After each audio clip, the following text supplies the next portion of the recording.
Late night, Iain Lee on Talk Radio. We have ways of making you talk.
Sorry, dear listener, I'm just getting the studio ready. It's taking longer than per usual. It's one of those nights. Don't call him for a bit. Just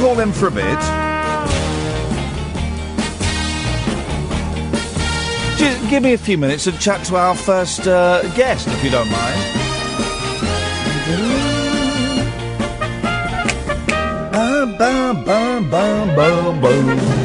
Absolute thrill. Do you know what? This next guest has been in the back of my mind for quite a while. I think, I should ask him on. And I just never got round to it. And Jeff Lloyd, the brilliant Jeff Lloyd, emailed me about a month ago saying, you should get this guy on. He'd be great for your show. And I thought, I've been thinking that. And I never followed it up. And then. He kept popping up in my timeline on Twitter. I thought, this is it. This is a message. This is the gods. This is somehow is meant to be. And this is the way we communicate with famous people these days. I sent a tweet asking him if he'd come on. He said yes, and I'm absolutely thrilled. Ladies and gentlemen, it's Mr. Mike McCartney. Good evening, Mike. Mike McGear McCartney. Now, this is what I was going to ask you. When did the McGear go? I haven't finished. Stop whistling yet. It's a good bit of music, that Magic Christian. Not Magic Christian, Casino Royale. Yes. Iain, did you ever see the live birds on the telly? Oh, of course, yes. Doopy doopy doopy doopy. Do you ever remember this?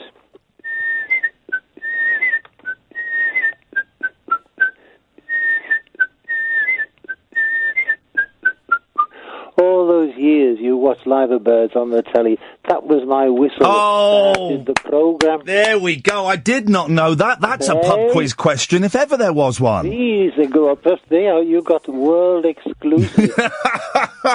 Mike McGear McCartney. When did the McGear... Because I always knew you as Mike McGear, Scaffold and all the other stuff. When did you drop that and go back to McCartney?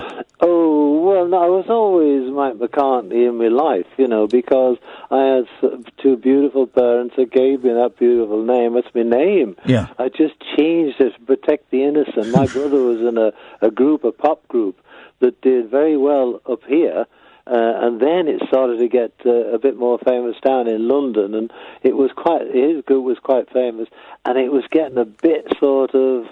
thinking, otherwise I'm just... So I did it to protect the innocent. I changed my name to Mike. It was going to be Mike McFab at one stage. How delicious. That's a bit stupid. But so McGear sounded more... Sorry, that was what was happening in Liverpool at that time. Yeah. Everything was Fab Gear, Oh, look at that there, she's Fab. Oh, that's the gear. And so I thought Fab's ridiculous. But McGear sounded more Irish, so I changed it to McGear for many, many years. And then when I finished show business, I thought, I'll welcome my old overcoat called McCartney, put that back on. You say when you left show business, you're still in it. I know that we've got an album that's being reissued on CD, and I've been reading about you. You still pop up from time to time and perform, don't you? Well, only for charities now. and mainly in photography, strangely. Yeah. The University of Liverpool, the John Moores University, have just asked me to do an exhibition for, you won't believe, obviously for Liverpool, that's all right. Yeah. But will you do it for Kuala Lumpur as well? McGear is big in Kuala Lumpur. It will be soon, yeah. What was, didn't Brian Epstein have a nickname for you because you were taking pictures all the time? Oh, that's right. What did he used to call me? That's right. That's it. He would. Somebody told me the story years later in the Tower Ballroom, New Brighton, because I used to take. I'd got a new flash, and so I used to go around taking all these favourites: Little Richard, Gene Vincent, all the killers. Yeah. J. Lee Lewis, whatever, and our kid would be the support act then. And so what would happen is our kid would go on first, and then the stars would go on, and then our kid would have to go to another gig. And so apparently this time I was sort of a bit late getting in the van with our kid and his group to go to the next gig. And Brian Epstein said, let's go. And our kid said, hold on, my brother's not here. And so, go and get him. So he was commanded. So this guy goes up into the Tower Ballroom, the thingy around the top, the balcony, and looks down in the black, waiting for Little Richard to come on. And suddenly he sees this flash, and Brian Epstein says, go and get Flash Harry down, shove him in the van. Let's go. So I was nicknamed Flash Harry for a bit.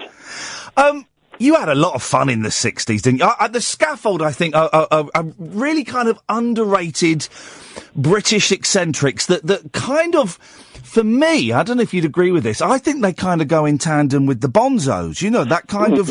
We came out together, we were very similar, they were more musical than us, we were more wordy, poetry, satirical comedy, that was us. Yeah, no, but it was a weird and wonderful group, Scaffold. Very original, 3 blokes. Yeah. I suppose those goodies came along later on, didn't they? Yeah. Dreadful group.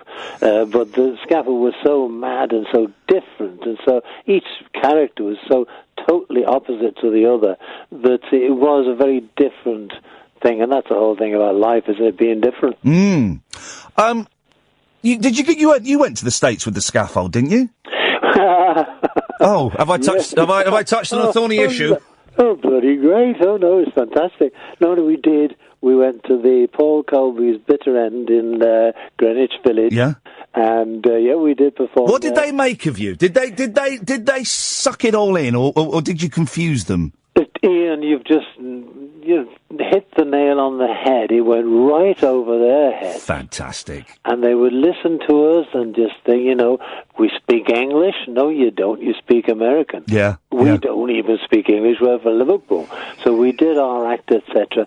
And then, we were going, just like, they didn't get it. Yeah. And then what was really weird, we went to Sweden, right? Yeah. And so we tried doing music and comedy, and the music was dreadful because Scaffold couldn't sing. It didn't help. And so we had to resort to our humour. We went down better in Sweden than we did in New York. That is fantastic, isn't it? Beautiful. Now, the reason you're here, and I remember what I said, I've been meaning to kind of ask you to come on for ages, and loads of people have said, you should get Mike McCartney on. But you've popped up in my timeline because there is a CD, the first time on CD, of an album you did, 71, 72? I wrote it in 71. In 67, Scaffold were trying to get into a bigger area, because we were satirical comedy doing theatres and universities, mainly up and down Britain. And then I made the mistake of writing a song called Thank You Very Much for the Aintree Iron, right? Yeah. Which I later found out was the Prime Minister of Great Britain's favourite record. Wow. And then years later I found out it was the Queen Mum's favourite record. And apparently the majors in May Castle up in Scotland told me the story. They said, jolly good, Michael, your song was very popular with Her Majesty the Queen Mother. And she would have dinner, or after dinner we would have sing-along in the castle. No. And there's her daughters, Margaret and Liz, our present Queen. They're all singing along, but at one juncture the Queen Mother would take over proceedings and say stop. Oh, which bit was that? Oh, it was at the end when she was saying, thank you very much, thank you very much, thank you very much. What? Cease. For our gracious Queen. Thank you very much, thank you very, very, very much, thank you very much. For cease. For our gracious Queen. Thank you very, very much. And that's what we did. And the majors told me this story. And I suddenly thought, I really didn't have the heart to tell them. The real words were, thank you very much for our gracious team. Liverpool FC. You anti-establishment rebel, you, Mike. I am. I'm a rock star. But then how did you make the move from, I don't want to say comedy records, because I think that's a bit demeaning, and they were cleverer than that, from these satirical, wordy, poetry kind of based music to, and I was listening to the album today, to what is a stunning, kind of thoughtful pop record. Yeah, it's very different. From Thank You Very Much to the big number one, Lily the Pink, we'd had the success, we'd had commercial, the tappy toe, as you say, that sort of, we'd done that. Yeah. And so I suddenly thought in 71, there's two minds. Can you imagine being related to someone that did very well, still is doing very well. He's doing all right. He's doing in the musical genre. And so the big thing is, like, do you go that way because that could be, you're gonna get compared, they're gonna kill you. And I suddenly thought, that's why you change your name. And I suddenly thought, well, I can't, I'll ask me mates. So I got me mates, Zoop Money, Andy Roberts, who I'd worked with in Scaffold, these lovely Jay Conway, Norm Yard, Dog Up Here, all my mates. And so I've got these songs. Can we just go in and see what happens?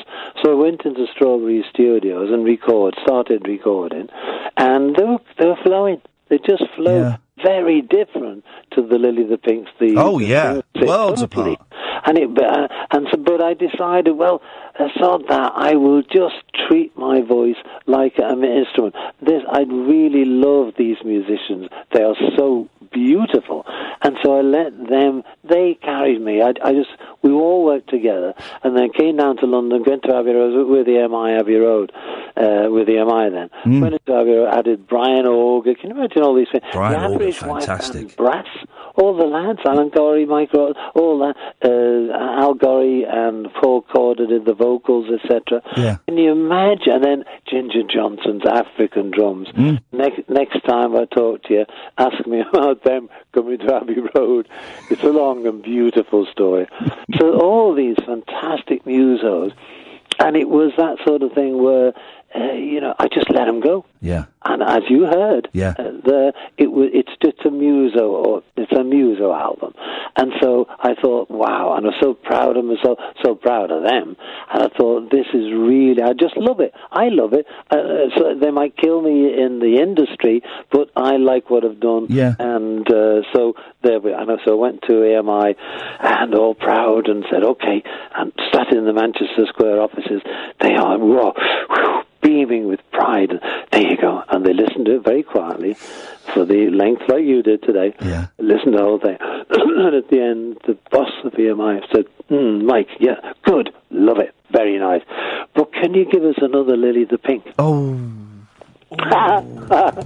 So as you've heard, Ian, that has nothing to do with Lily, thank you very much, Liverpool, Lou. Nothing to do with it. No. So I then got out of and so I thought, I went to Island Records, and Island listened to it. That was interesting. And do you, Mike, sorry to interrupt, do you actually have to sit there with the head of the record label while they listen to the album with their hands, their head in their hands, and just kind of wait for them to pronounce whether they like it or not? Yep. That must be torture. Daisy. That must be torture. What did Island say about it? Well, I played it to them. They said, this is our cup of tea. We'll have it. How much? So I said, whatever it was, I said, rang EMI saying, okay, I've finished this album, the contracts department, the money department. How much? They said, let's see, that'll cost you £5,000. Went back to Ireland, said, it's going to cost you £5,000. They said, hold on, come on, yeah, we'll have it, thank you. Oh, good, right to EMI. Hello, I'll buy it. He said, how do you mean? I said, I've got somebody else wants it, Ireland want it, so I'll buy it from you. Oh, Ireland won it. Oh. That was in-house cost. There were special prices. Excuse me. That's all right, Mike. Go on. No. If somebody else wants to buy it, £10,000. Oh. So I thought, oh, God. So I went back to Ireland. I'm sorry, Ireland, but Chris Blackwell, I said, sorry, lads, it's twice a thing. They said, oh, well, we'll come back to you. And so, I said, yeah, we'll still take it. Wow. Absolutely wow. Yeah, wow. And that's what it was all those years ago. Incredible. And then, 45 years later... Yeah. Can you believe it? One guy said, in our twits, right? One guy said, I listened to this album 45 years ago when I was 17, and I have loved it. And he quoted, he was just up at the top of his head, he quoted songs that he had remembered from a 17-year-old lad in his twit to me. And I was so proud. Can you imagine that? Yeah. That must be an amazing feeling. Oh, beautiful. Yeah. That's all we do in our jobs. You're entertaining people on the radio. Yeah. I do photography, these songs now, which I haven't done for so long, and then you hear them again, you think, oh, that's quite good, that. I saw a lovely tweet you did, I think Danny Baker retweeted it, where you said, and it was a picture of the CDs, they'd obviously just arrived, and you something like, oh, I've just been listening to my long-lost album, It and Half Good, and I just thought that was lovely, that you can rediscover work that you've done, you say, 40-odd years ago, and still get pride in it, and still go, yeah, do you know what? That's all right, actually, what I did there. Yeah, well, it was even funnier. I did the Danny Baker show last year for the McGear album, and we're chatting away about plugging the McGear album. Suddenly, Danny produces me Woman album from the back of his desk and said, I like this one as well, Mike. And I said, oh, great, lovely to see my mum again. He said, how do you mean your mum? There's a nan on the front. How do you mean your mother? I said, that's my mum. And he says, blimey, I've had this lady down 40-odd years. I never knew that was your mother.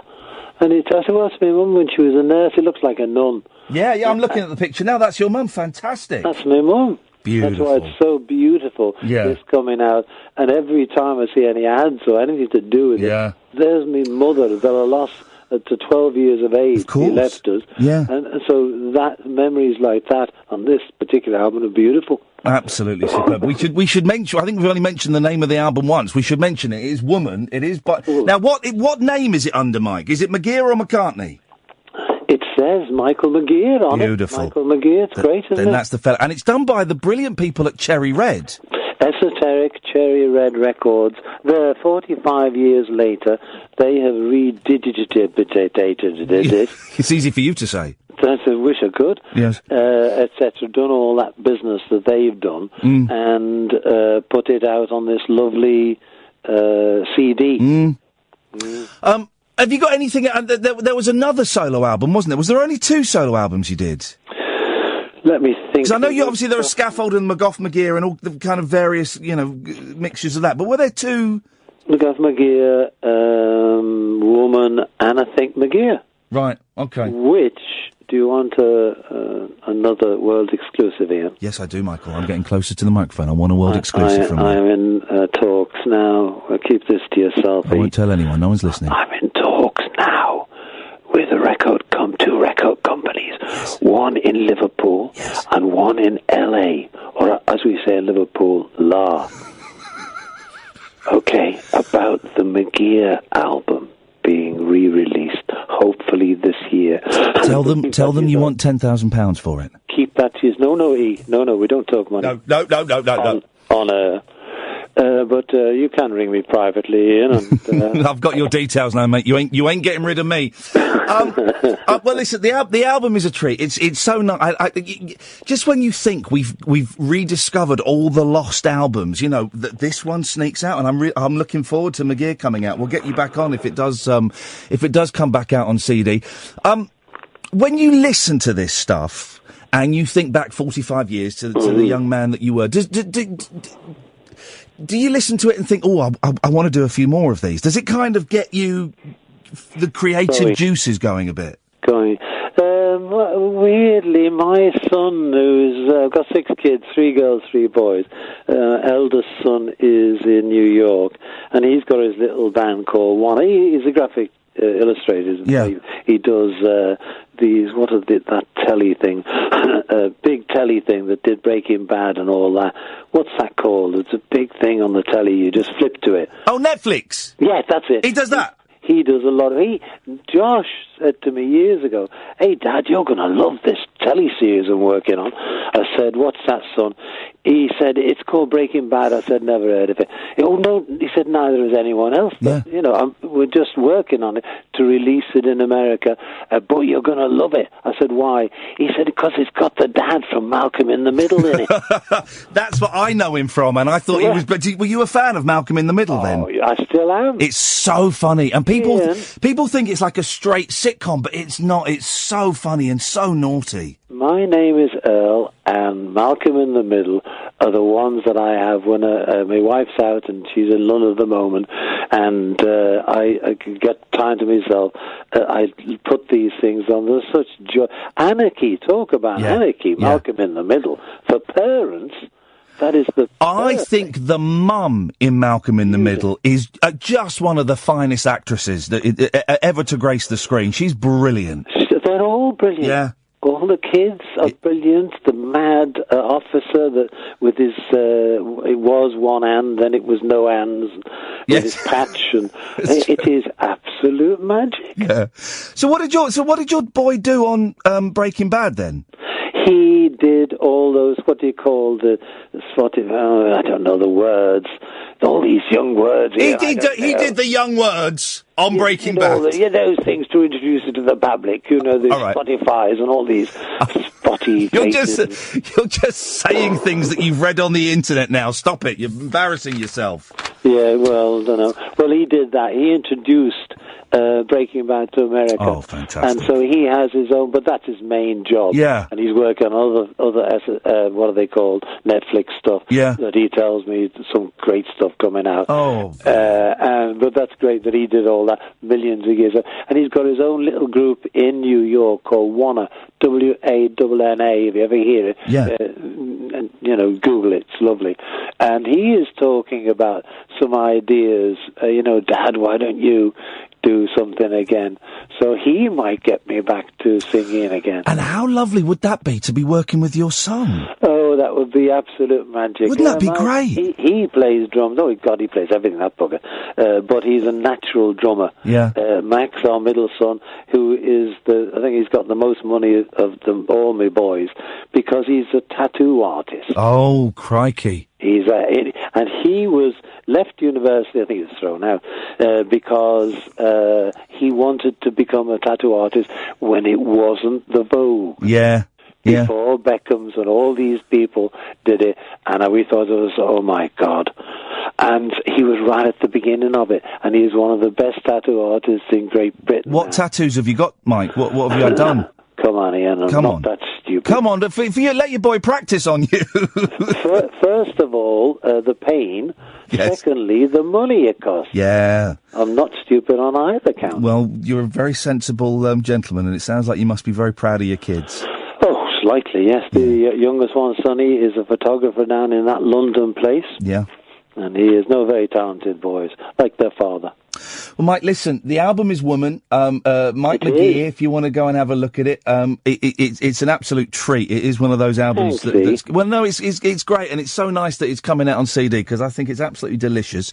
Listen, if McGear gets out, or if you decide you are going to do some stuff with your boy, come on and tell us about it, man. I'd love to have you back on. Hold on, how do you know about McGear? Well, you... oh, no! No, I didn't say that! Oh, no! I've ruined it! I can't believe what I've done! I've ruined it! You can't trust the press, Mike! We blab about everything! Fake news! Fake news! Mate, you're an absolute legend, Mike, and I really appreciate... and we may have told stories about them, we didn't mention the B word once. How's about them apples, huh? Oh, fantastic! Yeah, that's what Max's girlfriend is called. B. You're right. Funny that. Actually, they're in Japan, so they'll get your talk radio in Tokyo as we talk. There, we'll get it as we talk. Mike, it's lovely to speak to you, man. Thank you so much, and thank you for the music, and thanks for coming on tonight. I really appreciate it. Bless you, Ian. Love to you and to talk radio and the world. Peace and love, man. Thank you very much. Mike McCartney. Up in that there, Liverpool. What a nice man. What a nice man. It's a cracking album, honestly. It's a real, it ain't no Lily the Pink. Let me tell you that. We'll get Mike on again, because, I've got an idea in my head. We've had some brilliant guests on recently, right? Brilliant guests. But we've had them on the phone because of geographics. You know, Mike's up in Liverpool and, who did we have the other day? And they were somewhere else in the country. And I've kind of got this idea of doing a road trip and going around and meeting all these people and sitting with them in their pub or their cafe or their living room, or going, walking their dog with them and having a chat with them there. Because it's a weird thing, isn't it? It's a weird thing. I've been interviewed on the phone. And it's very, very strange. You can't really relax. You can't quite hear what the person in the studio is saying. There's no facial interaction, no body language going on. I can see him charming Kath on the phone. Look, and I think you get so much more from an interview if you're sat in the room with someone, just sat there, looking at them, talking to them, making eye contact. So I've just got this silly idea of some of the best guests we've had and some we have yet to have, of me hopping in my car and spending 3 or 4 days sort of driving around and going to meet them and putting a show together that way. It's just an idea. Absolutely love that. Right, you can start calling in now in your droves. 0344 499 1000 is the telephone number. I need you to talk, guys, because as you can hear, I'm losing my voice. Let me get something to suck on during the break. Late night, Iain Lee on Talk Radio. We have ways of making you talk. So, I'm sucking on a cough sweet. I'm feeling a bit rejected. You know, we're going to New York. We're taking the show to New York on Monday, June the 12th till Friday, June the 16th. We're going to be doing the show in New York, okay? We have got some pretty cool guests lined up already. This is with 24 hours of us having got the thumbs up from the boss. I'm not going to mention any names just yet. Well, one of them might be Imani Coppola. We might be going for lunch with Imani. I don't know. But I'm not going to mention any others. But some amazing guests. And we're I've written a few blog posts about it. If you go to iainlee.com, you'll see a blog post. We need help with suggestions for guests. And I've started emailing some New York-based podcasts. And we got some good stuff we're working on. But, I've only recently, since I went on strike, I've only recently discovered Airbnb. My voice is it's a squeaky one tonight. I've only recently discovered Airbnb. You know, the website where you rent someone's house or flat or whatever. And I've had success with it. The place in Wales was wonderful. And so I thought, well, wouldn't it be nice to, instead of staying in a hotel that will be expensive and impersonal, you're staying in a hotel. You could be in any city in the world. You're staying in a Hilton. It's a decent hotel, but you could be in any city in the world. I thought, well, wouldn't it be nice to rent a small apartment or a flat or something in New York City? So I spent about 2 hours today on Airbnb trawling through all these different apartments. And some of them are absolutely awful. And some of them are incredibly overpriced. And some are quite nice. But I don't really know where to stay. I want to say Greenwich Village, but that's actually quite expensive. If any suggestions of which parks, they're all in regions. Upper Manhattan, Lower East, Upper West, East Village. I don't know. Soho, the Meatpacking District. I don't know. But I found somewhere just off Times Square. And it was a little bit pricier than I wanted. But it was just off Times Square. And I thought, that'll be perfect. We'll have that. So the way Airbnb works is you send a message to the owners of the property, free for that. You check it's free for those days.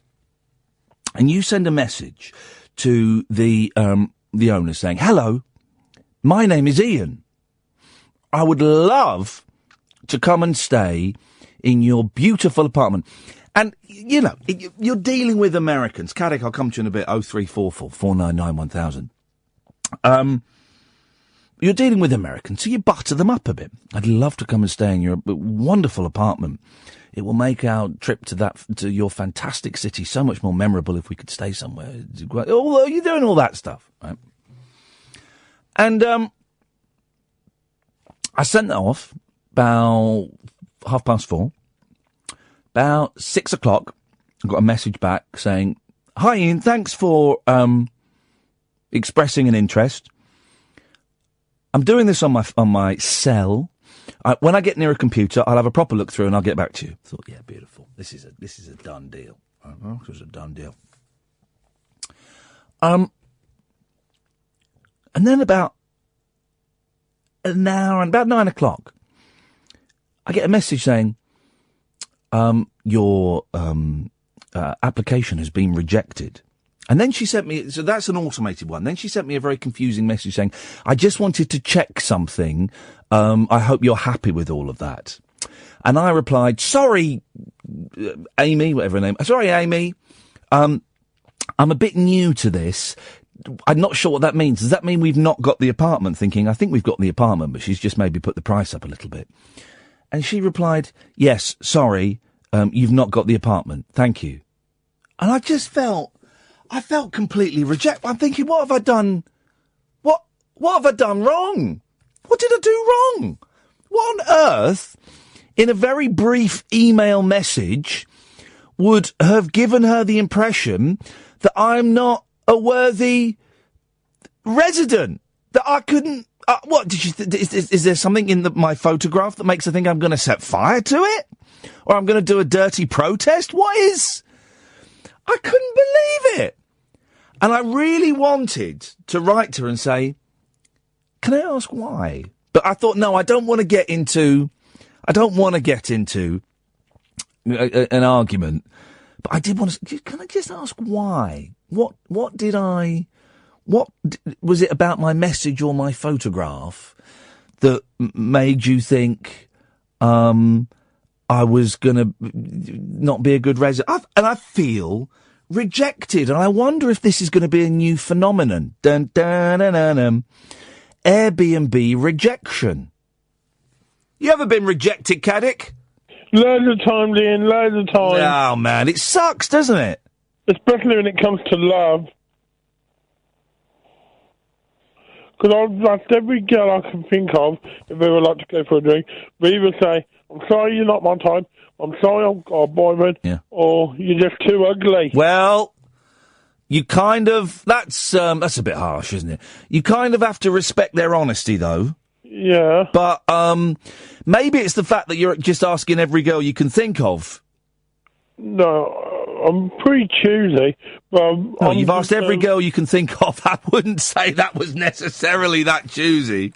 But I feel your pain, Ian. Well, yeah, the pain. Tonight's show, as well as being completely halal, we are certified halal. As well as being halal, tonight's show is celebrating rejection.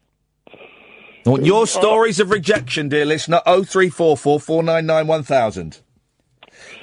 I got a theory on that woman. Oh yeah, who's rejected you. Yeah. Could she be an agent for Donald Trump? Because they're both from New York. She could be, couldn't she? Yeah. Yeah, maybe she is. Well, I just have to learn. The thing is, that was the best place by a country mile. And now I've got all the places I'm looking at are expensive or ropey or... Have you tried Chinatown? Sorry? Have you tried Chinatown? Well, they don't... Chinatown... Well, Is Chinatown very big in New York? Because Chinatown in London is only one street. Well, Chinatown in Birmingham is about 5 streets. Well, it doesn't come up as an option when you can select. Here you go. Let me give you the areas that you can select. Right, hang on a minute. Because I don't really know. So there's. I want to be on right because New York is an island, right? Yeah. So I want to be in the. I want to be in the middle bit. I want to be in the main bit that's got Manhattan on. Yeah. Right. So I don't want to be in Brooklyn, which is off there, and I don't want to be in New Jersey. But there's Manhattan, East Village, Alphabet City. That sounds cool. Sounds promising. Chelsea. Oh no, there is Chinatown. Let's have a little look, see what's available in Chinatown, shall we? Yeah. Oh, flipping heck! Look at that. There's loads. I might go and stay in Chinatown. Hey, that's not a bad idea. Look, there's a nice place in Chinatown. How much is it? Well, there's one here that's £155 a night. That's not bad. My limit, my maximum limit is £160 a night, right? So 155 is about the top end. That's about the top end. The others are a little bit tiny. Right. But then, yeah, okay. Well, that's an idea, Alan. Yeah? Yeah. You ever been to America? No, I've never been to America in my life. It's the best. It's the second best country in the world. Because I've seen West Side Story. Yeah. It's one of my favourite films. Is it? Yeah, and that was set in New York. You really? You're full of surprises. Give me a snatch of West Side. The officer crab key, we're very upset. No, decided to get delinquency home understood. Man inside him is no good. I'm no good. He's no good. He's no good. He's no good. Good. This child is no white good. Gee, Officer Krupke! Krupp you! Yeah. Thanks, Alan. Well, if press your red buttons for subtitles. Who was expecting Alan Caddick to sing hits from West Side Story? I certainly wasn't. 0344 499 1000. Late nights with Iain Lee. Tonight we are 100% halal. We are halal certified, and also we are taking your calls on Rejection, please. Across the UK, online and on DAB. Late night, Iain Lee on Talk Radio. We have ways of making you talk. 0344 499 1000. We are halal, and we are celebrating Rejection. You can, of course, call in about any old nonsense if you want, which is probably what we'll get with this phone call. Good evening, Paul. Hi, how you doing again? Yep. Okay. I can't. You want about I haven't called in for this, but you just said about rejection. Uh-oh. Yes. Okay, I've just thought. Yes. Uh-oh. Yeah. A man says to a woman, "Oh God, your face must turn a few heads." Are you sure? Hang on a minute. Are you sure you want to continue with this? No, I have not Googled. No, I didn't ask that. You're obsessed with Google. Are you sure you want to do this? Yes. Okay. It might just tickle someone's chuckle muscle. Okay. Let's see. We're all born with a chuckle muscle, right? I had a funny bone, but they fixed it now. We all have a chuckle muscle. No. Where is it? And we must exercise it every day. I believe the chuckle muscle is called the epididymis. The chuckle muscle can be anywhere in your body that you feel like it should be. Wowzers. Well, right now it's in my middle finger. Okay, that's fine. Yeah. Okay, that's not bad, yeah. That's not bad. Yeah, okay. Okay. A man says to a woman, your face must turn a few heads. Yes. The woman replies, and your face, Huh? and your face turn a few stomachs. Okay, never mind. Hang on, just seeing if anyone's chuckle muscle has been activated. No. You and the guy, you and the hospital porter we had yesterday should get together and go and do a show in Edinburgh. Can I finally say what I wanted to say? Please, for the love of all that is holy. Are you halal, Paul? I don't mind eating halal meat, no. Well, no, but are you halal? No. I'm halal. The show tonight is halal. It's halarious. There we go. Hey! I'll have that. Okay, there you go. I'll have that. I just thought of that, yeah. Well done. Did you Google it? No, I just thought it. You're obsessed with Google. No. Okay, can I say what I thought of today? Tonight? Yeah, sure. Were you going to tell us everything you thought of, or is it one specific thing? No, just one specific thing. Okay, buddy. I mentioned last night about avocado coffee, yeah? And I said it was a street drink, like street food. And you said street food was a thing served in a restaurant. No, I agree. It's a total modern-day hipster thing. So I thought today... Yes. I mentioned modern-day hipsters. Yes. Right? Can we get a call into Angelos Epithemiou? Because I'd love to hear you two talking. Can you tweet him, Catherine, and see if Angelos is up, working in the burger van? Because I'd love to get him on right now to talk to Paul. Because I wonder if they're done by the same man. You said, Ian, yes, street food is served in restaurants. It is, yes. I totally agree. Yeah. I'm sure if I went to a trendy restaurant in somewhere like Shoreditch, yes, so they serve a burger. Have you ever been to Shoreditch? Yes, I have, yes. Okay. Yeah. For their so-called trendy burger, it will not be delivered to my table on a simple plate. No. It will be delivered by a waiter. On a dog's anus? No, probably on a brick? On a shovel? No, I'm going to say. On a child's face? No, you're not. On an actual stool? No. On a woman's back? No, you haven't guessed right what I thought of yet. Okay. It'll be delivered to me by a waiter, probably driving an old milk float. Yes. And it will not be served on a simple plate. It will be served in an old takeaway pizza box.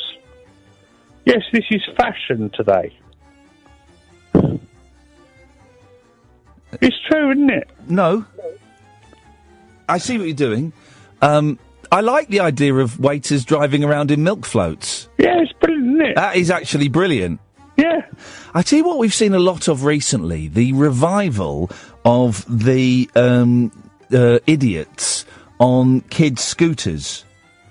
Do you mean the ones you push along with your foot? Yeah, the ones you push along with your feet. Yeah. They kind of had a thing in the late 90s, early 2000s, and they went away, but they seem to have made a resurgence.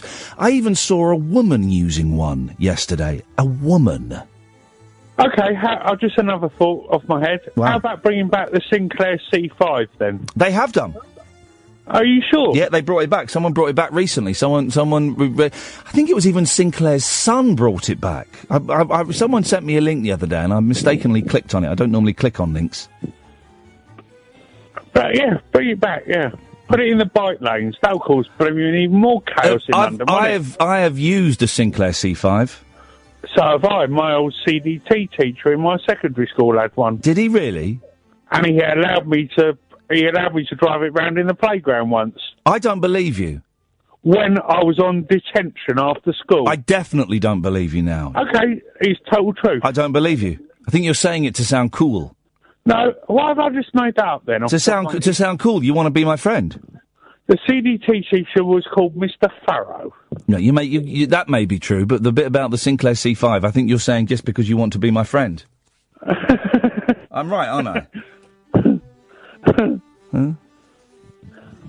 No, don't cry. Oh. No, you just make me laugh because your jokes are just as good as mine. The chuckle muscle is working overtime. Yeah, it's exercise, isn't it? It is exercise, Paul. And I hope I've chuckled someone's chuckle muffled out there tonight. Sorry? I hope... Yeah. Well, thanks for calling, Paul. Thank you, Ian. Weird vibe. Weird vibe. 0344 499 1000 is the telephone number if you want to give us a call. Do call in, because my voice is on the way out, guys. It's on the way out. You can give us a call about anything. We are Halal this evening. We are celebrating rejection. You've been rejected by someone on Airbnb. I mean, I imagine it's more crushing if you're rejected on Tinder or Grindr. But it was still, I still felt snubbed by this. I'm desperately trying to think, well, what did I say that was so bad? Airbnb, now I'm getting into Airbnb. It does worry me slightly, because a lot of the people I'm looking at, you look at the reviews. The reviews, I think, are key. And some of them say, well, she cancelled the booking 3 days before we were due to arrive. They cancelled the booking the day before we were due to arrive. So, is that... I'm worried that I'm going to book it, and then the day before I'm due to arrive, they cancelled the booking. Maybe this whole trip to New York was a terrible idea. I don't know. Maybe it was. I don't know. We will find out. We will find out. 0344 499 1000 is the telephone number. If you want to give us a call, you're more than welcome to. The Sun. I mean, I know they own us, but geez, sometimes the last few days they've done nobody any favours. Up yours, sing yours. Jeez, come on, guys. I mean, Kelvin McKenzie as well. Some of the rubbish he's been coming out with. But they played a blinder today, front page. Absolute blinder. Mel B, claiming she was in an abusive relationship. Her name's Mel B. So they've listed 3 things that they're claiming her husband did that begin with B. Brilliant front page. Beaten. Broken. Betrayed. That is genius. No, I don't. Well, maybe I don't know about that. It's a weird thing to make. We know her name's Mel B, but to make such a big thing of her name that the story is twisted. Well, I've got to find 3 words that begin with B. Beaten, yeah, punched in jealous rages. Broken, she overdosed on aspirins. Betrayed, sex tapes threat. It's you do have to wonder, don't you? We'll have them after the news. He's probably calling in to celebrate the fact that we're halal. 0344 499 1000 is the telephone. I've not really got much to sit and talk to you about this evening. Normally I've got a bit of a thing, a bit of a vibe, a bit of a theme. Is he coming on? Or do you get? Oh, beautiful. We'll speak to him after the news. I knew he couldn't hold out. How long is that? Stop the clock. That's got to be about 4 weeks. Yeah, normally, because you asked for subjects, you asked for topics, and I have been delivering subjects and topics recently. And today, I've not got anything for you, really. Not got anything in the way of themes or topics for you. So it's going to be one of those shows that some of you love and some of you absolutely hate. Whereby I'm just going to sit here and ramble, and I have no main thrust. I have nothing I particularly want to cover. I'm just going to sit and go through the newspapers, and you're welcome to phone up and chip in, or not, as the case may be. You're also welcome to phone up and tell me that the show is rubbish. We're one of the few shows that will let people come on and do that. I do have a question, though, for you. New York, New York, New York. Whereabouts should we be looking to stay? What regions of New York are kind of hip and happening, but cheap? Where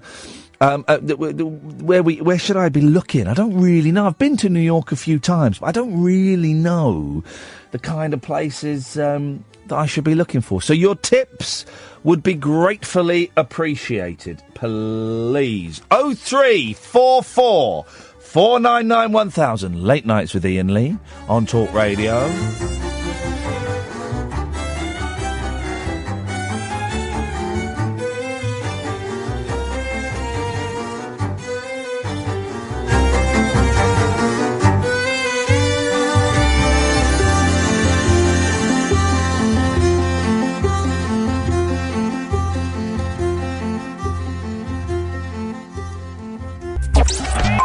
Late Night, Iain Lee on Talk Radio. We have ways of making you talk. Well, I think the bat signal must have been flashed because the phones have gone mental, and I mean that in every way you can think of. Late Nights with Iain Lee on Talk Radio. If you've got a Radar Diary, don't forget to tick it, please. It all helps. It all helps. A late night show unlike any other late night show. I sit here and I chat. I talk a load of nonsense. I tell you what's on my mind. You're welcome to call in about those things or call in about other things. Really is that simple. No agenda. It's whatever you want it to be. And tonight it's a little bit freer than per usual. My voice is going. I'm tired. I've not really done much prep for the show. I don't know. So 0344 499 1000 is the telephone number. You phone up, you speak to Catherine, she'll take your number, give you a call back. Some of the things that I have mentioned so far are that the show is 100% halal. Did you see those those knuckle-dragging idiots online today who want to boycott Cadbury's? For two reasons. Two reasons they want to boycott Cadbury's. One, because they have dropped the word Easter from their Easter egg hunt. It's now just called an egg hunt. If you want to find out more details about it, you have to type in a web address that has the word Easter in. I mean, and all of the posters have the word, Easter in, but. Well, some knuckle draggers, some big mouth podcasters, some idiots have gone one stage further and want us to boycott Cadbury's because their chocolate is halal. I'm not having that. Not having halal. Not having it. In fact, a paid-for advert from Cadbury popped up on my Facebook page, and there were people on there going, "I'm not eating your chocolate because it's halal. Why should it be halal?" Do a little bit of research to find out why it's halal. Just do a little bit of research. That's all you got to do. You've got to do about 30 seconds worth of research to find out why it's halal. 0344 499 1000. We're also talking about Rejection, places to go to in New York, anything you fancy. Ken, I thought you weren't phoning me anymore. No, I hadn't planned to, Ian, but I was passing over on the Are you phoning up to celebrate the fact that tonight's show is 100% halal? Well, that's just was passing through. I was going to actually listen to LBC. Well, why don't you go and listen to LBC then, Ken? Pardon? Why don't you go and listen to LBC then? Well, I actually was, but I turned you on to see how you're doing. I'm doing excellently, Kenneth. I am doing absolutely beautifully because my show is not tainted by your poison. But yet you decided to call back. I knew you couldn't resist me, Ken. I knew it. I knew it. You couldn't resist it. I'd like to just mention first, you're going to New York. Now, about 50 years ago approximately, I wasn't a Christian at that time. I used to play football. I know you did. You were a professional, weren't you? Yes. Who did you play for? That doesn't matter, Ian. No, I know, but it's just conversation, isn't it? Yeah, but I'd rather just keep that. I want just to avoid... May I ask you why you want to keep that hush-hush? Well, I don't want to draw attention to myself. I just want to talk about... you phone in you phone in this station every day, drawing attention to yourself. It was just a conversation. I just wondered what because I know you used to play professionally, and I just wondered what team it was. And then when I was made even more curious by your reluctance to answer that question. Okay, but anyway, when I was... Why don't you want to answer that question? You don't have to. Why don't you want to answer? I just said to you, I'd rather just remain anonymous, actually, if you don't mind. Okay.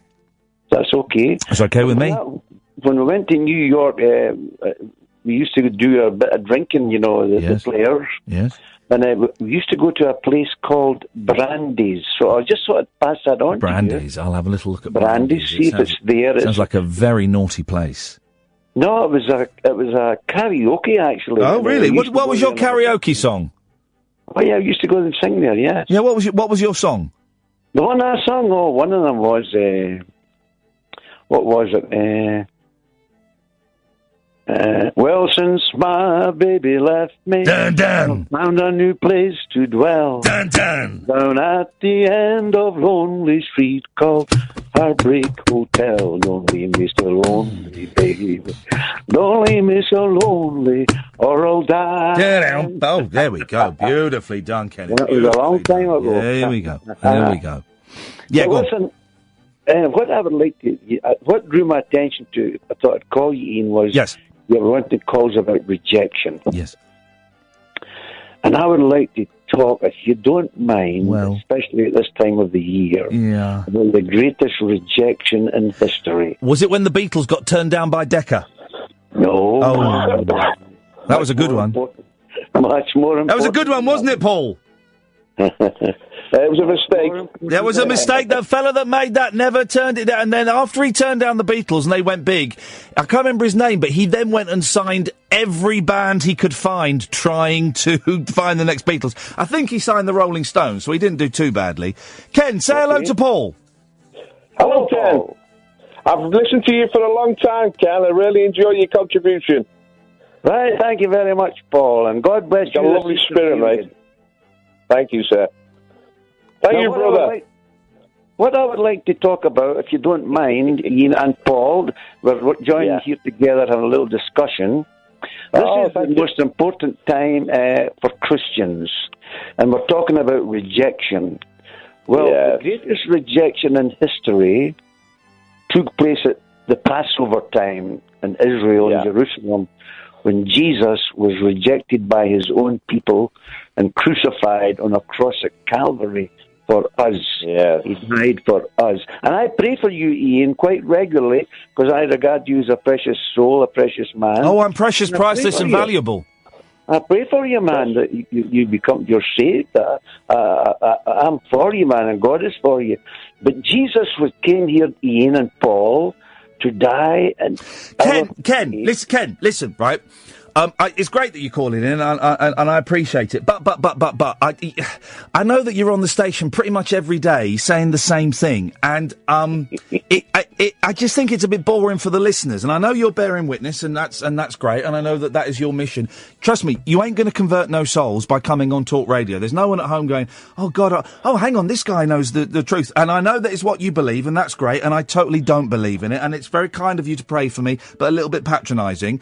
But I don't want you to come on. Boring, Paul? Well, do you think it's boring? You know what, Ken? It's interesting because a lot of people don't know much about Christianity now. It's sort of being driven out to the schools. No, it's not. No, it's not. That's rubbish. No, it's true, man. No, it's no, Paul. It's not. It's not.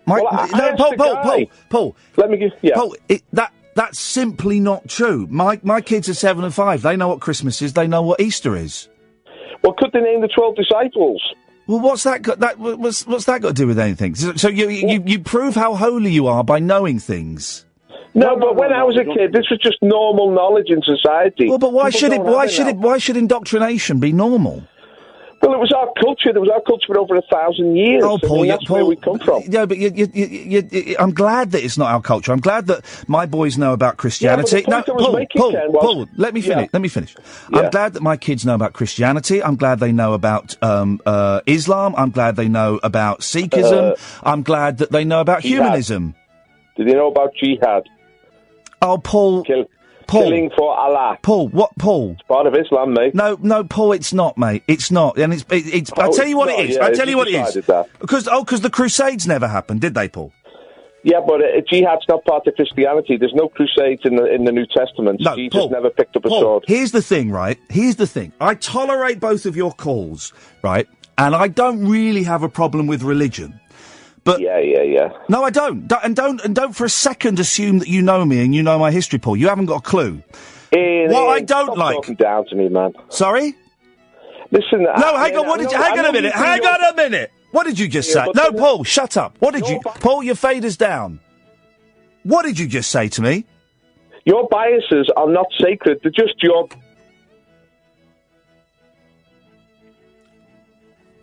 It's the arrogance of these two men that gets to me. It's the arrogance. They don't know me.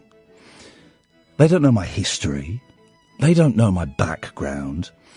It's the arrogance of these two men that think they know better. Put aside Paul's hateful bigotry, completely un-Christian trait, his hateful, dangerous bigotry. Paul's put the phone down. Get Paul back, I've not finished. He'd probably finished his monologue not realising he wasn't on air. Listen, I don't have a problem with Christians. I don't have a problem with Muslims. I don't have a problem with Sikhs or Buddhists. I think that if you follow a religion, there's something not quite right, but that's your choice. But the arrogance of these people, and when I say these people, I mean Ken and I mean Paul, right? Specifically, that's who I mean, okay, is absolutely staggering. Paul not coming back? What's wrong? Couldn't turn the other cheek? Couldn't forgive and forget? Couldn't move on? Or just annoyed that he got called out for being a racist? He says he'll give me a break. Yeah, nice one, Paul. Just got annoyed that he got called out for spreading lies about Islam. Is that why he bottled it? He bottled it. Fair enough. But the arrogance, the meanness of Paul and Ken, that's what gets me. That's not Christian. That's mean. I mean, you heard Paul yesterday spouting dangerous, medically dangerous nonsense. If you're on antidepressants, you should just stop them. That's what he said after we'd had a bloke on who was severely, clinically depressed. You know, the meanness of these people, the hatred. The hatred and the meanness, Ken, that you and Paul preach on the radio is an arrogance and there is a meanness, Ken. And listen, you go on other shows. I know Jake lets you go on and spout your nonsense, and I know James challenges you, and I know that George Galloway called you out. Listen, you're welcome to call, Ken. Right, thank you. But I don't want the same script that you give everyone else, okay? I don't want it, because I think you're mean when you talk about religion. I think you're patronising. It's not, and I'm not anti-Christian. I know you and Paul think I am. Not in the slightest. I think you're mean. I think you're patronising, and I think you're damaging to people. God, I would hate it if my kids ever met you. Imagine your kids talking to you and Paul with you're full of your hatred and your bigotry. You're not, Ken. You're not. You're full of arrogance and Ken, you're full of arrogance and self-importance. You're not though, Ken. You're not, and that's the problem. Your version of love is so skewed and is so blind that I want nothing to do with it. I think your version of love is hateful. The love that I follow, Ian, is to even love your enemies. It's supernatural love that comes from Jesus. Ken, you're just, Ken, I'll be honest, mate. I think you're talking bollocks, and I think you're a nasty piece of work. You're not even letting me talk. No, because I don't want you to spread your poison, because there'll be people listening. There'll be vulnerable people listening, and I don't want them to hear your poison. So listen, Ken, here's the deal. You're welcome to call up, but I just don't want you speaking about Jesus, because I think that your version of Jesus is quite unpleasant. Well, you know that's the Antichrist spirit that you have, don't you? It's not Antichrist, it's Anti-Ken. I'm the Anti-Ken. No, you've got an Antichrist Here we go. spirit. And that's not mean, is it, Ken, to call me Antichrist? There's the meanness. I'm Ken, saying you have an Antichrist okay, Ken. spirit. You're not listening. You're not listening, which is what you and Paul don't do. You don't listen. I don't have an Antichrist spirit. I have an anti-hatred. Okay, Ken, there you go. There's your hatred and your bile pouring out over the radio. With you. Okay. And I'm being honest with you. You're a really, really nasty piece of work. You're as bad as Abu Hamza. You're as bad as those hate preachers. You're just coming from a different side of the coin. You're a hate preacher. No, I'm not, Ken. I'm not, mate. I'm not, mate. Listen, you're welcome to call. I just don't want to hear you talking about Jesus, because I think you're a nasty piece of work. How's about that? Is that a deal? No, well, you're Antichrist. Okay, Ken. And I'm saying that in love and concern for your soul. Okay. I love you as a person. I'm not against you. I'm trying to help you, Ian. We all need help. Okay, Ken. Pride is a horrible thing. It is. Goeth before destruction. Okay, Ken. You're just spouting cliches now. You're not even making any sense. I'm quoting the word of God. God warns us about the No, you're not. You're quoting the word. You're quoting the word of some bloke from about 1,500 years ago. Wrote it down. Ken, you're just threatening me with nonsense and bile. No. You are. I'm the Antichrist. I have an Antichrist spirit. You want to save me. You want to get me redemption. All of that stuff. It's threats. They're all threats, and it doesn't work with me. It doesn't work. Why are you afraid, Ian? Why are you afraid? I'm not afraid. I tell you what I'm afraid of, Ken. I'm afraid of your poison and your bile doing Christians a disservice. That's what I'm afraid of. Why are you afraid of that? Because I think you're a really nasty man, wrapped up in this... What way am I nasty? Because you spout hatred. That's a lie. It's not. No, it's not a lie, Ken. It's not a lie. The thing is, I don't spout. No, you do. You're a nasty, dangerous piece of work. Here's the thing, Ken. I'm wasting my breath talking to you because you are so arrogant. You are deaf. You are deaf to other people. You are deaf. Ian, I love you as a person. You keep saying that. Why don't you engage in the conversation instead of spouting truisms and things that you read on pillows? I'm concerned about your health. You're not. You think I'm depressed because I've got Antichrist spirit. I mean, that's insanity, mate. That's nonsense. Well, the Antichrist spirit does affect your health. Okay, Ken. Ken, honestly, thanks for calling. God bless you, my friend. Bye-bye. Bye-bye, Ian. Thoroughly unpleasant people, And let me just stress again, not anti-Christian at all. I'm still making my mind up what my views are on religion, but I've got friends that are Christian. I work with a Christian, I'm still making my mind up because it's a marathon, not a sprint. But the bile with which people like Ken and with which people like Paul, the first mention of Islam. Right, because my kid's learning about it at school. Do they know about jihad? First thing he says. And that mean. And that nasty. And that just spreading hatred. Hate speech. Actual hate speech. Ken and Paul are welcome to come on. I just don't want to hear their hatred. I don't want to hear their hatred. I do think they're dangerous. I do think that they're unpleasant. But, I've had some good chats with Paul. I don't think I've had a good chat with Ken, but I could be wrong. 0344 499 1000. Late Nights with Iain Lee on Talk Radio. Uncut after-hours conversation for the up-all-night generation. Late Night Iain Lee on Talk Radio. We have ways of making you talk. People are texting in and tweeting in. It's a phone-in show. Catherine, we've had a text from Daniel. Do you want to give Daniel a quick call, see if he wants to come on? He was very angry with the way that I handled that, and Del Monte was very happy with the way that I handled that. Marty! Hi, Ian. How are you? I'm all right, thanks, Marty. How you doing, man? I'm doing quite good, thanks, man. I thought you handled that quite well. Well, I just, these things happen. Let's give Daniel a quick call, just see if he fancies coming on to put forward his telling off of me. Anyway, Marty, what you got for us, boss? I was just going to say about Airbnb, and maybe a couple of reasons about the rejection. Yeah. So I wanted to check a couple of things with you. Yes. Have you booked with them before? I've booked with Airbnb twice. Okay, and have you been reviewed? I've been reviewed once. Okay, that's probably your biggest problem. Oh, I haven't got an Airbnb history. Yeah, a lot of these people, because you have to imagine they get so many inquiries. So what a lot of them do is that they're just going to weed out the people that don't have the reviews. Can I buy fake reviews? You probably could if you look somewhere on the internet. You might be able to find that. Oh, nuts! That's a problem. Yeah, so that's one thing. With regards, and is your biography all filled out? You've put your picture up. And I've got a picture up. I don't know if I've got a biography. Yeah, you want to do all of that stuff. Oh, no, I haven't. Okay, right, yeah. All right, I can do that. Yes, I haven't written about me. Get that filled out, and they also have a section where you can kind of like upload an identity document. I've done that.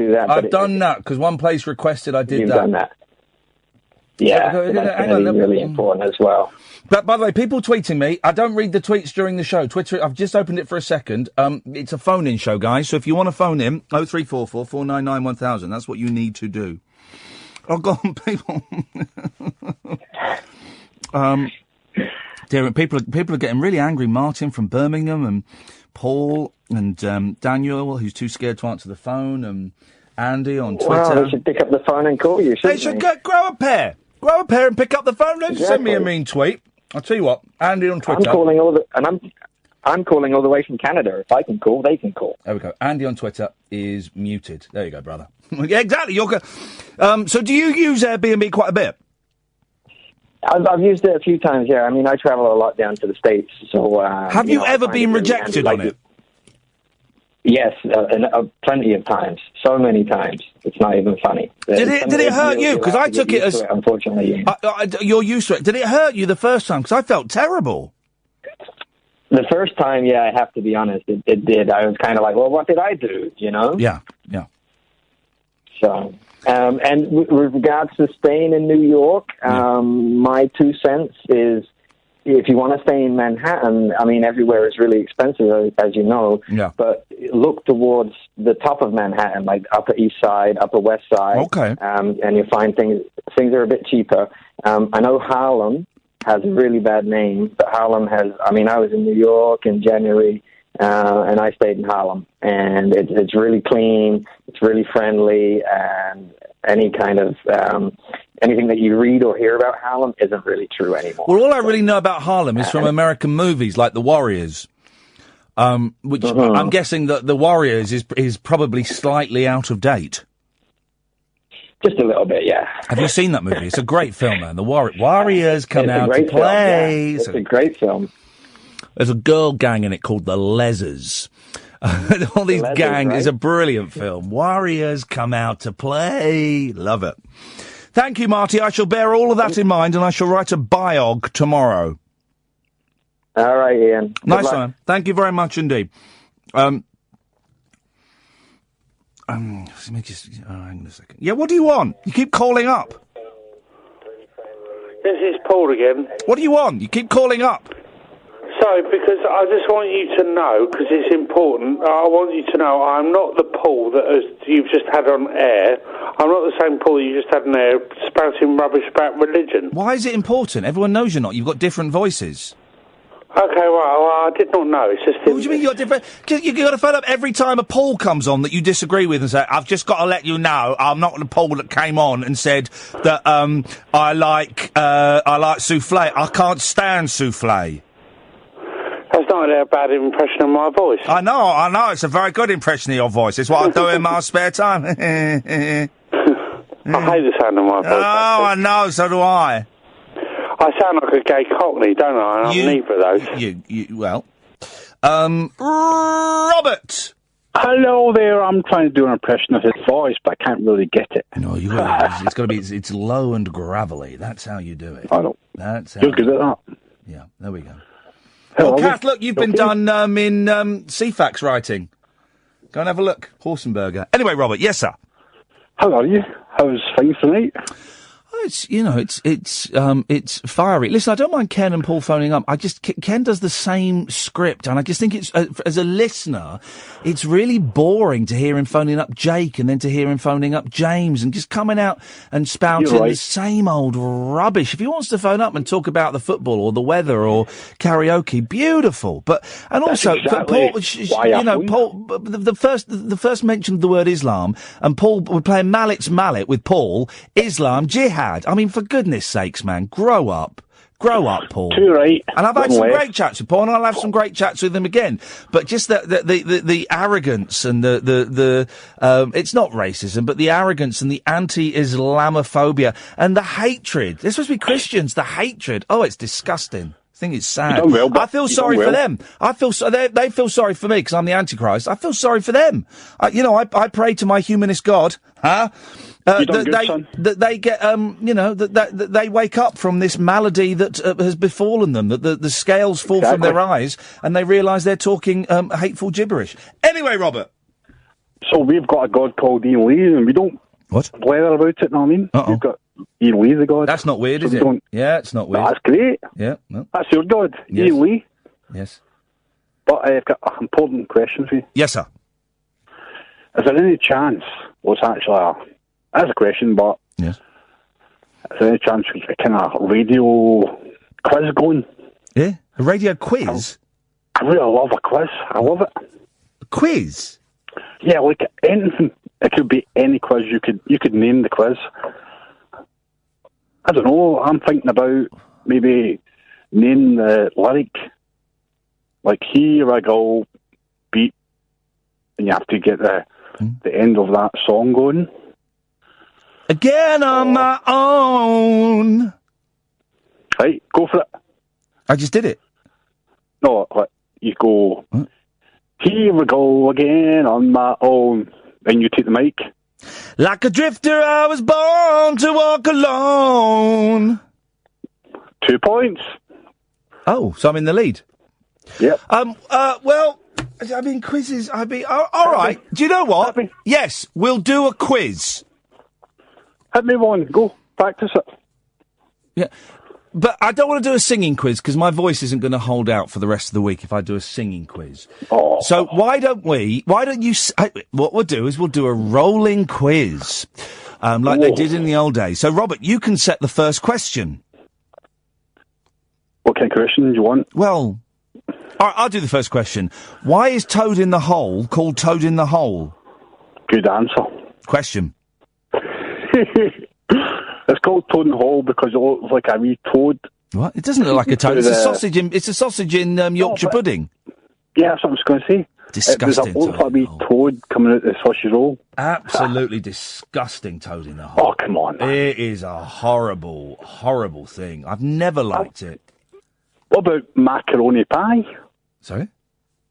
Macaroni pie sounds like it's macaroni, but it's just like pasta and cheese. No, that's macaroni cheese. Exactly. So why do they call it macaroni pie? Well, they don't call it macaroni pie. I've never heard it called macaroni pie. Greg's, 98 pence, macaroni pie. But it's actually just macaroni cheese. There's no pastry involved. No, there is a pie. It's like a pie. Well, then that's why they call it macaroni pie, you muppet, because it's a pie with macaroni in. Right, we're getting away from the main point here. No, well, the main point is, you've asked why is macaroni pie called macaroni pie, and then you've just described a pie where the filling is macaroni. It's the word macaroni. Who came up with that name for macaroni? It's just pasta and cheese. Why didn't you're changing the thing? You've gone what from macaroni pie to macaroni? Why is macaroni called macaroni? I don't know. Exactly. That is a quiz. Okay, it's a good one. I like it. 0344 499 1000. We've got 2 questions so far, and you can phone in and set your own questions. Why is Toad in the Hole called Toad in the Hole, and why is macaroni called macaroni? Pie. No, the pie is not. Oh. Sorry. We know why macaroni pie is called macaroni pie. You're right. Sorry. Yeah. Well, okay. We'll put that out there and see what people say, Robert. I look forward to it. Thank you. And Ken is an arse. Well, okay. Thank you very much indeed. 0344 499 1000. Late night, Iain Lee on Talk Radio. We'll get you talking. 0344 499 1000. Feisty. Oh, look, someone's just sent me a picture of macaroni pie. Well, that doesn't half look good, doesn't it? Greg's is a very, very dirty place, and I say that, I mean that in the best possible sense. I mean, their food is out of this world. Out of this world. Gatford. Evening, Antichrist. I have some questions from my children for you. Okay, yep, go. Did you scream? These are genuine questions from my children, because I was telling them about your toe. Because a dad of one of their friends had a finger ripped off recently. Got climbing a fence. The fence got stuck in his wedding ring. Finger came off. I know. I want to. Does he now wear the wedding ring on the finger? Well, I think you're granted an immediate divorce, a decree nisi immediately if your finger. Anyway, so I was telling the boys about you. So, did you scream when the toe came off? No, because I was under general anaesthetic. Okay. Did the toe hurt before it came off? No, because I don't feel things in my feet. Okay. Was there pus coming from the toe? These are all questions for my kids. Yes, sir. Not from the toe, but from the wound, yes. Okay, there was, but where exactly was the wound? Where the toe is now, where the toe was. Okay, so once the toe was removed, pus was coming out. Pus. Yes. Question from me. I'll have a coffee, please. Question from me. Hang on, just 1 second, Gatford. Sorry, mate. What do you want? Hello. Oh, for God's sake! You're the new Verinda, the new Yasser, the new idiot. What do you want? I've not googled again. I do know why Toad in the Hole is called Toad in the Hole. Oh. Oh, okay. Yeah. Here we go. Fair play. That's worth calling in for. Yes. Go on then, caller.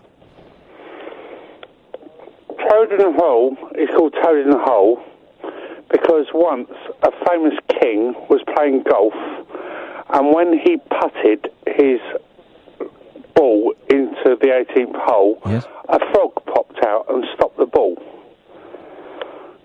So that is why it's called Toad in the Hole. Gatford, do you yeah, exactly. I was going to say, do you want to pick this one up? What's that got to do with sausages and batter? And what king played golf? Most kings were around long before golf was invented. There's and why is it not called Frog in the Hole? Yeah, good point. Paul, mate, there's so much wrong with this story. You could drive a bus through that. Yeah, story. thank you very much, caller. Can you walk normally? Yes, went out today. Where is the toe? I don't know. Probably in a lab somewhere being cut up and tested. There we go. Those are all the questions that my children have for you. Happy to help. Yeah. Happy to help. Any more, just let me know. Thank you, man. I think I know what macaroni stands for. Do you mean what it stands for? It stands for good value meals. Yeah, sure. Most Italian pasta is the Italian word that describes it. So macaroni is probably something like small tube. Because that's exactly what it is, a small tube of pasta. Hang on a minute. Well, what's a penne then? A penne for your thoughts? Maybe. What's I'm only guessing. What's a spaghetti then? This is bullshine. I nearly said the right one. What's a spaghetti then? What's spaghetti? Spaghetti means like long and stringy, does it? I imagine so. What does penny mean? Penny means it looks like a bow tie. I don't know. What? I'm guessing because you didn't want to use Google because we're using apprentice rules. Well, you can use Google, the listeners. We don't have Google in the studio. You didn't really make that clear. No, I know. It's kind of I feel foolish now. Yeah, it's kind of a little. Can I add another question in? Yeah. Yeah. What's the capital of El Salvador? It's El Salvador. Am I right? Well played. Yeah, you are, mate. You're talking to someone who won Mastermind, and they went a little bit easy on the general knowledge questions, but not that easy. I know my onions, mate. Yeah, and your capital cities. Thank you very much indeed. Yeah, I know this stuff. Derek. Hey, hello. I'm sorry. I'm not a regular caller. I have done the last couple of days, and you know how things have gone. Not so great. Probably not a great caller. But, I don't know, there's a few things, actually. First of all, the macaroni thing. I don't know. Must be a Scottish thing, a bit like... Macaroni's not Scottish. What are you talking about? Oh, sorry, macaroni's not Scottish. Sorry, I hadn't finished. Oh. The macaroni pie thing, you actually do get pies in Scotland with macaroni in them. I've just been sent a picture of them. I know. Yeah, it looks great. I know. I've never had one personally, but I don't fancy one. If I wasn't on a diet, then I would go and buy dozens of those on my way home. But I wouldn't imagine on carbohydrates on top of more carbohydrates. Beautiful. But I don't know. But it's not going to give me the body that I crave. No. Which is a shame. So I crave that body. No, and if you don't mind, sorry, God, again, not a good call. Sorry, not an entertaining call, I dare say. But you're right. I heard you say, I'm thinking, I came off the phone last night and I was like, oh my God, why did I phone up? And I felt the same way the day before, but I felt the same way again today. But at least you're calling up, unlike these idiots that are sending me abuse on Twitter and text and stuff. Just stop tweeting and texting and pick the phone up, you puddings. I don't tweet. Machete don't tweet. Yep. Sorry, I'm not Machete, but I stupidly rewatched that film, and he says, anyway, this is not advertising. Derek, you're rambling. Yeah, I know. And we're hearing your internal monologue. Sorry. And you said sorry within 3 seconds of coming on, and I really want you to stop saying sorry. When I feel it's horrible, I'm very apologetic. No, I know you are, but I think it's unhealthy for you. Literally, within 3 seconds, you came on and said sorry, and there is no need for you to say sorry, and I think it's unhealthy. Let this be a place where you come on, and I'm not telling you off, but let this be a place where you come on and you don't say sorry, because there is no need to say sorry. So don't say it now. No, I understand. It's just the way my mind is. So why don't we, for the 2, 3, 4 minutes that you're on the phone with me, let's use that 2, 3, 4 minutes to very gently start nudging your neural pathways in a different direction, and that direction being that for the 2, 3, 4 minutes you're on the phone to me, you don't say sorry. As soon as you put the phone down, you can shout sorry as many times as you want, but when you're on the phone to me, don't say it. Try that. It's not that. As you know from the last couple of calls I've made, I'm feeling particularly morose, and I'm also messing things up with. Can I stand a day with these thoughts and then resort to anyway? Can I make? Sorry, yes. Before I ramble anymore. Yes. Now, can I make another point? You certainly may. And this is what pushed me to calling in, as opposed to just lying there and enjoying the show. Because I wish I was doing that. No, not that I wasn't enjoying it. I mean, I wish I was doing it with... Get to the point, Derek. Sorry. The religious calls that you've had, and you had one after me last night, and you had a couple tonight. And don't get me wrong, I'm also not anti-religion, especially, and my head's fuzzy, but there's an element of things where, I mean, take Ken, for example. When it was settling when my head's clearer. Get to the point. Focus. Sorry. Don't say sorry. Okay. Well, Ken's entertaining. He spouts, utter nonsense sometimes, and he's got his own reasons for. But he does the same calls on James's show and on Jake's show, and I don't really want callers doing the same script on my show. No, I feel I understand. But I'm not saying you should let him on, but you should. He's welcome to call in, but I just don't want to hear that. Derek, listen, I'm going to move on because I'm late for a break. Thank you very much indeed. I'm going to read out one email because this person doesn't listen. Martin. This is the only email I read out, right? The rest of you need to call in. This is Martin. I think we've put up the knuckle draggers signal instead of the bat signal tonight. The knuckle draggers are coming out in force. I live in a city today where 2 Muslim morons got charged with planning to behead and slaughter another innocent member of the public. Birmingham's is not called Jihadi Central for nothing, and for you to play down, and here's the thing I disagree with, this is what proves that Martin is an idiot, right, and has not been listening. Okay, this is the line. For you to play down and pretend that we have no Islamic extremism carried out by Muslims makes you just as thick as these Islamist murderers. You are a fool, mate, says Martin from Birmingham. Let's just read that again. For you to play down and pretend we have no Islamic extremism carried out by Muslims makes you just as thick as these Islamist murderers. Right. You're comparing me with Islamist murderers. You're an idiot, Martin. And at no point did I say, or play down, or pretend that we don't have Islamic extremism carried out by Muslims. I didn't say that. Yeah, we have Islamic extremism.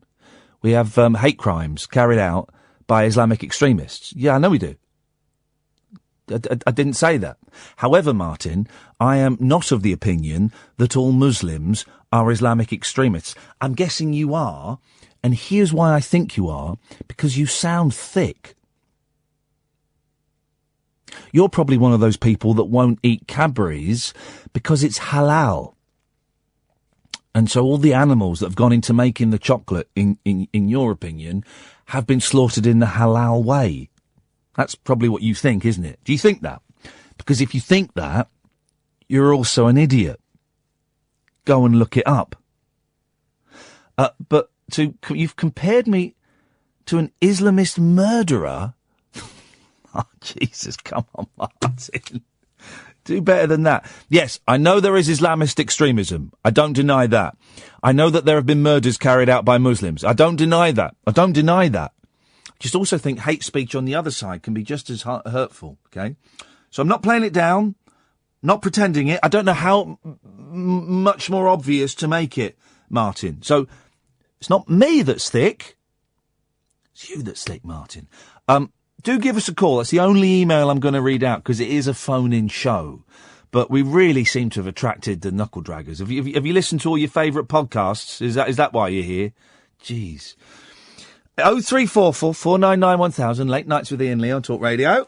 Late Night Iain Lee. On air and off the leash. On Talk Radio.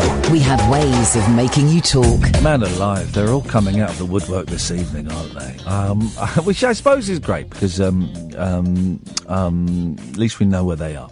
0344 499 1000. Don't forget, I don't look at Twitter during the show. I go on there top of the hour just to flag up that we're still broadcasting, and I don't read out emails or texts. That one I did just because it was so it was borderline libelous, so I thought I ought to address it.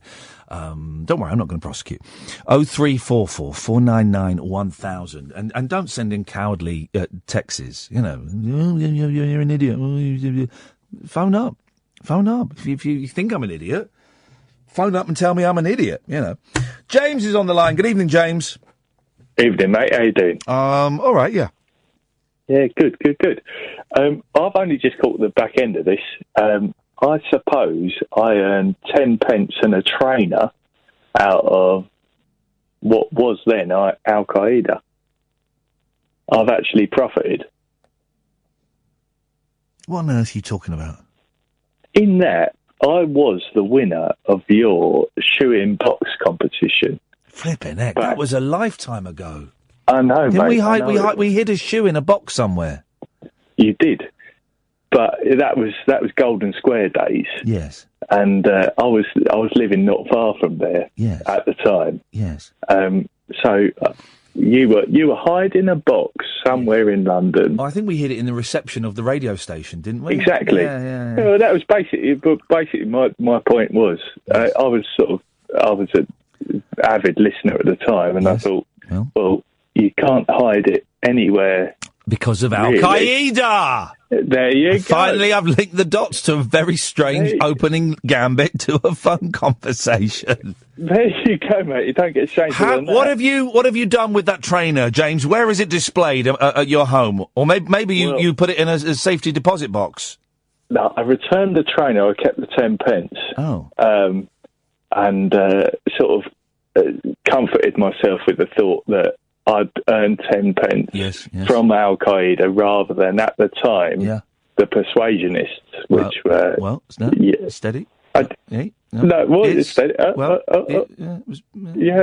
wouldn't have wanted to profit from that. I got 10 grand. I got 10 grand for that. So exactly. I got 10 grand for that. 10 grand for 6 weeks' work. Thank you very much indeed. Lovely job. Yeah, lovely jubbly.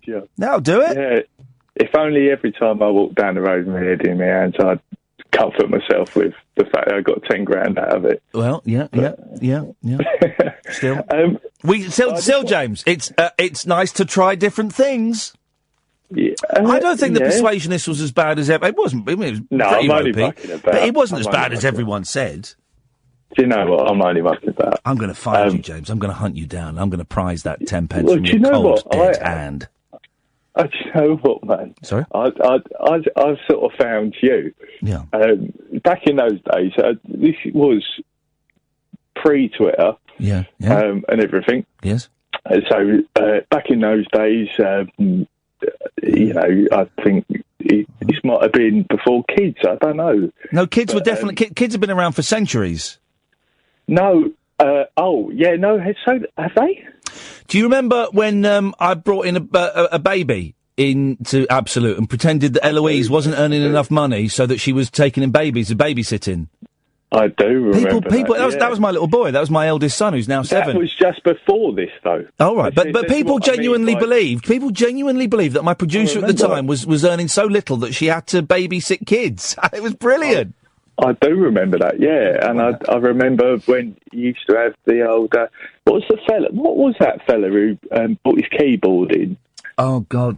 He's phoned up here. He stopped phoning up here because he's gone stratospherically bonkers. That was Noel Taylor. Noel Taylor. Or Leon Roliat, which is Noel Taylor backwards. Yeah, no, that's it. Yeah, he's... Go on. Sorry, mate.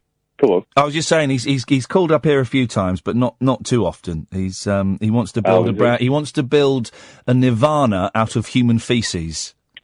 Yeah. Oh, that was Leon Rowlatt, was it? Yeah. Oh, because I heard that podcast. I didn't put the dots together. Yeah. That was him. So, when I say I think it was pre-kids, I think it's pre-yours. Okay.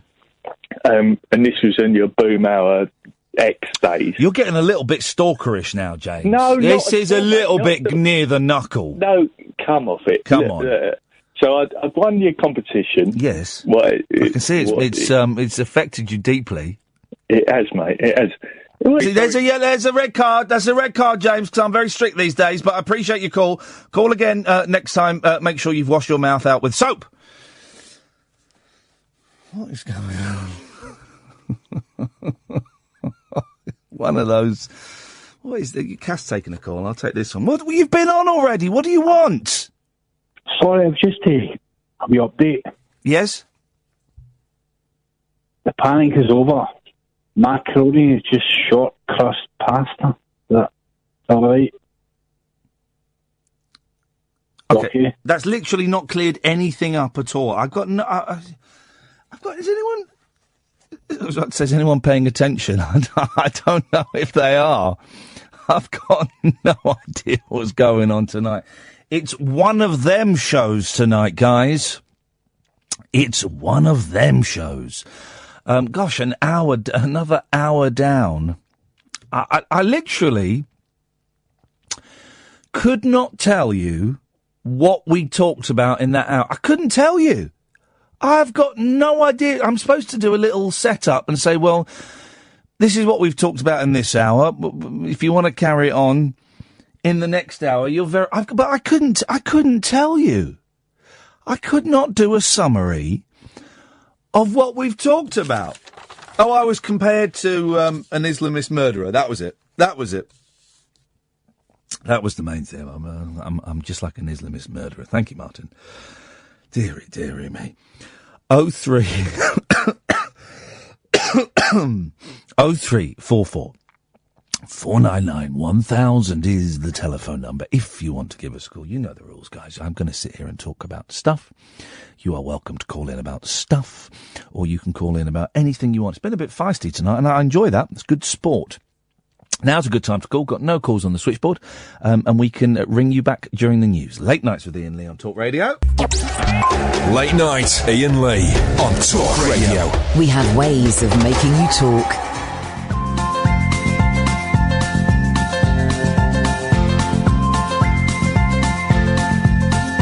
There's a voice that keeps on calling me. Down the road, it's where I'll always be. Every stop I make a new friend. Can't stay for long, just turn around and I'm gone again. Maybe tomorrow I'll wanna settle down. Until tomorrow I'll just keep moving on. Down this road that never seems to end. When new adventure lies just around the bend. So if you wanna join me for a while, just grab your hat, come travel light, that's hobo style. Maybe tomorrow I'll wanna settle down. Until until tomorrow, the whole world is my home. So if you wanna join me for a while, just grab your hat, come travel light, that's old style. Maybe tomorrow I'll wanna settle down. Until tomorrow I'll just keep moving on.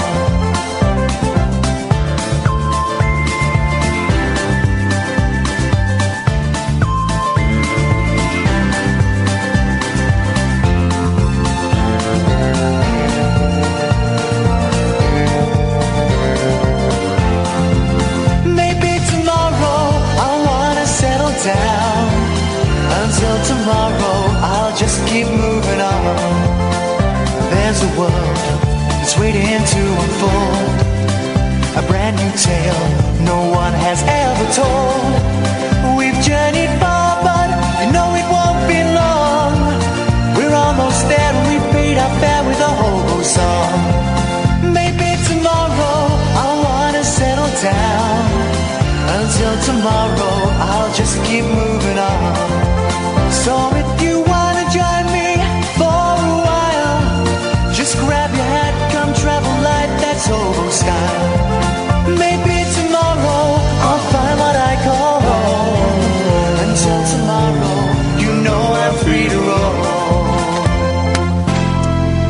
03444991000 is the telephone number if you want to give us a call. It's a phone-in show about nothing and about everything at the same time. We look at the big, we look at the small, we look at the medium-sized, and we talk nonsense and we talk some heavy stuff, and I get compared to Islamist murderers by, well, let's be honest, thick people. 0344 499 1000 is the telephone number. Martin, sweetheart. Hello, darling. I'd like to talk about animals tonight. Yeah, okay, animals. Good. Yeah. What's happened? Where is David Bellamy? Is his name David Bellamy? The archaeologist with the beard and the broken nose. Beautiful David Bellamy was the last longer. He's still around, isn't he? He's still alive, I think. Yeah, but I mean, he should be on TV. I mean, why isn't he on TV as how he used to be? Is it because of his nose, because of his voice and stuff? Because David Attenborough, he stayed the course, didn't he? But maybe David Attenborough stitched up David Bellamy. Yeah, but it's nice to see a bit of variety, because everything on TV is of David Attenborough's doing it. I've been in the same room as David Attenborough, and I thought, he just came across as a bit mean. Yeah. But talking about animals, the funny things that I've seen. One time I live in a flat and there's a tree outside my flat, and this cat was in the tree trying to catch birds, and these three magpies were tormenting it, and they were hopping from branch to branch. It was really fun this year. And another thing I've seen also with animals, it's like I used to live in a flat again, and there was a female dog downstairs who was on heat, and there were two male dogs. Hello. And they were fasting. They would stay there night and day waiting for it to come out. Yeah. And one day I threw some luncheon meat, spam, some off spam. And the dog ate the spam. Do you know what? I haven't had spam since I was about 7, right? And I've heard it mentioned a lot. I could murder a spam sandwich. Yeah, when people mention it, you feel for it, don't you? I could murder a spam sandwich. I really could. I love a bit of spam. How do you do it? Do you fry it or do you have it raw? I used to prefer it raw.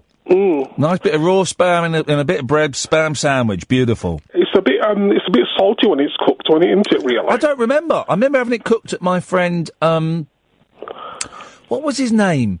He was mixed race. I only say that because he was the only mixed race kid in our school for a long time. And as a child, I found it, quite strange that one parent was black. I think his dad was black. No, his mum was black and his dad was white.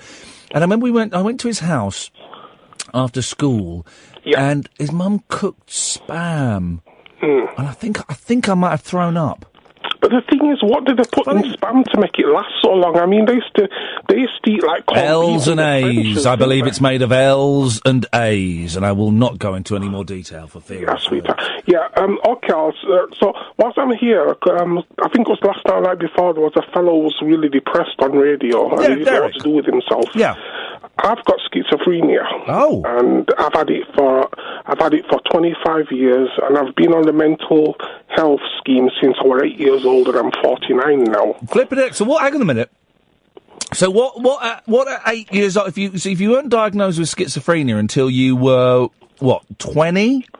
I was 25 when I was diagnosed, but I've been on the mental health act for... So what was going on when you were 8? What was your behaviour at 8 that made your parents or guardians think, we should take Martin to a doctor?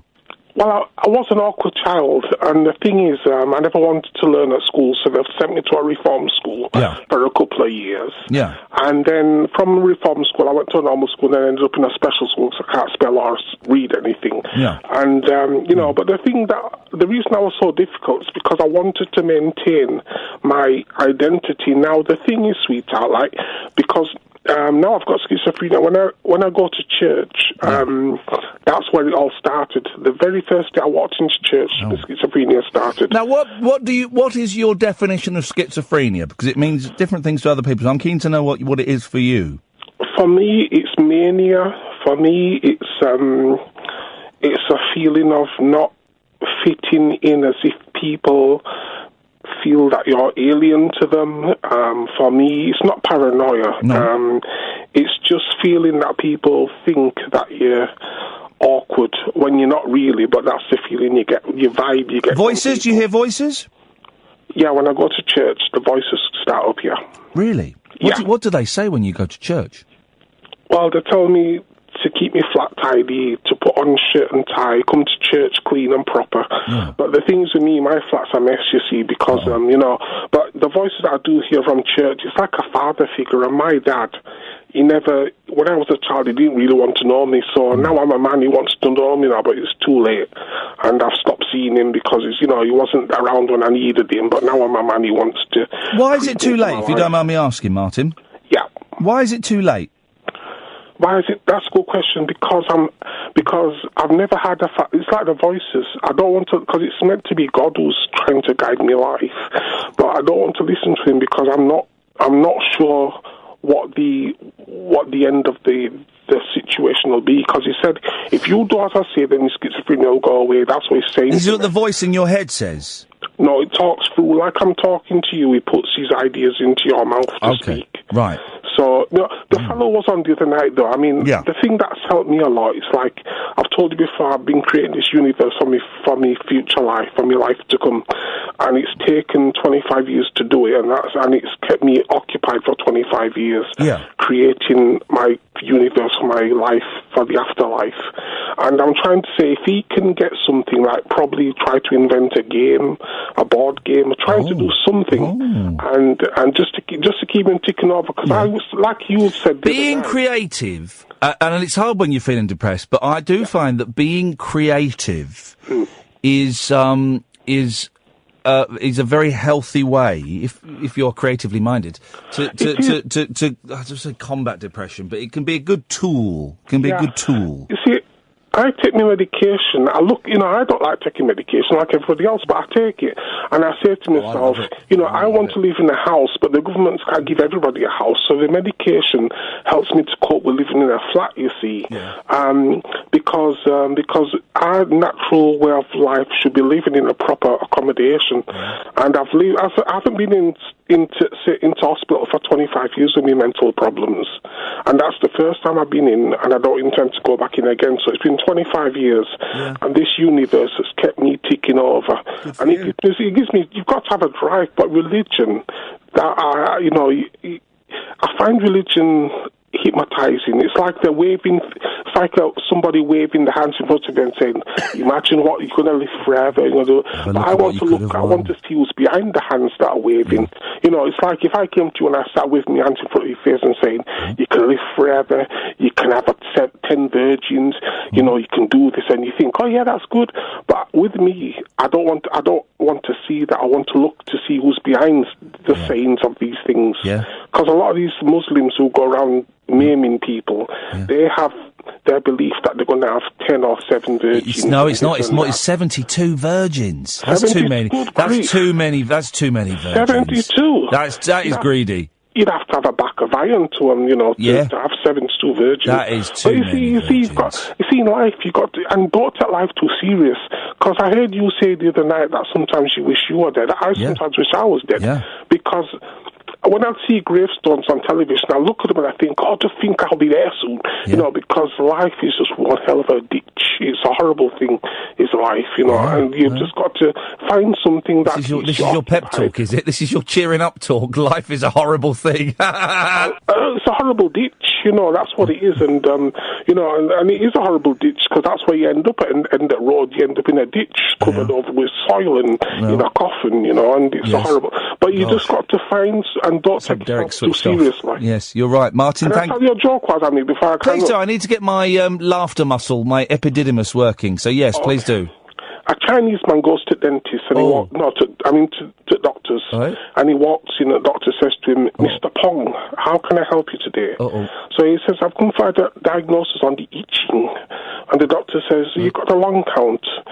And he says, longevity, no. The doctor says, no, crabs as in many. You know what the itching is, don't you? Yeah, but it's pronounced I-ching, so it doesn't work. No, but it's just a play on words. Thank you.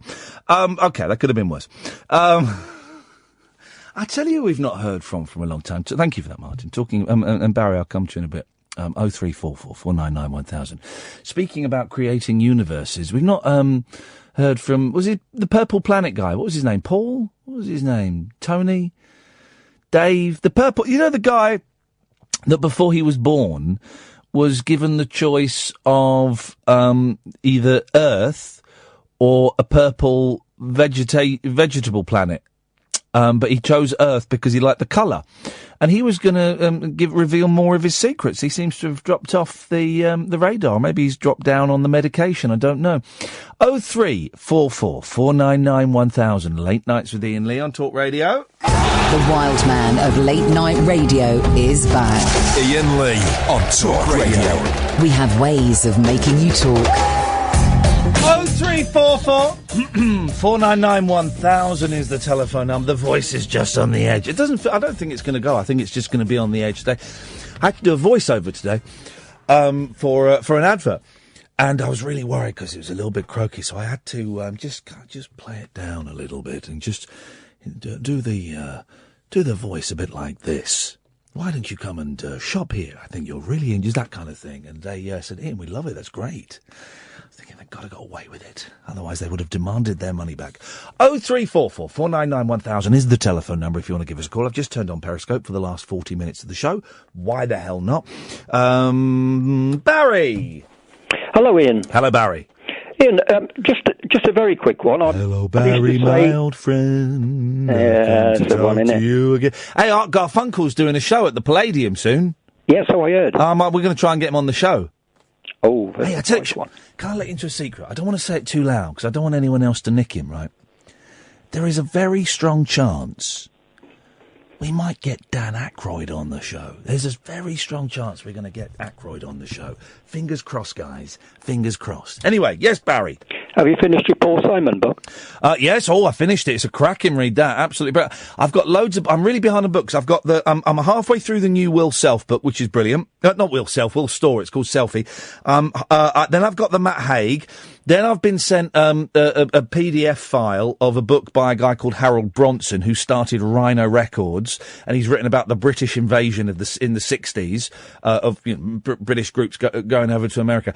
And then I've got to read the Eddie Large book as research for the show I'm doing with him in. I've got so much to read. I just haven't got the time. Yeah, you never stop with the reading. On Eddie Large, I'm pleased to say that I've got my tickets. Hey, you coming down to Eddie Large? I am indeed. Oh, Barry, I look forward to shaking your hand. I don't know. Now, people are coming, of course, to see Eddie. I am merely a sideshow, but I will be sticking around afterwards. I will be, if people want to shake my hand and have their pictures taken, they're very welcome. I'm sure Eddie would like to, but I don't know if he will, because he'll be 76 years old, so he may be knackered at the end of it. But if he's loving it, and I bet he does love it, he might stick around. We'll see. I'm really looking forward to that. It's going to be a good night, very good night. Yeah, I met him at the Winter Gardens. He came to one of the dinner dances. Oh yeah, as a guest. He's a good lad. I had spent 2 hours in his flat the other day just listening to him telling showbiz stories, and we were sat on sofas, but I might as well have been sat on the floor looking up at him with my head on his knee, because it was just brilliant. I've got this guy who's, from a different era. He'd worked with Arthur Askey. He's telling me all these stories about Arthur Askey. Absolutely fantastic. I tell you what, though, Ian, you've got a cracking job, haven't you? Oh, mate, sometimes I have to pinch myself with that, with the podcast, with this, going to New York. Oh, mate, right now, I am living the dream. It's a lovely thing to have job satisfaction, Ian. Yep. It really is. Oh, yes. Yes, oh, yes. Ian, just a couple of things. Yes, sir. In relation to Ken, I've listened with interest. Ken he's very passionate, to say the least, and I'm sure he's a kind person.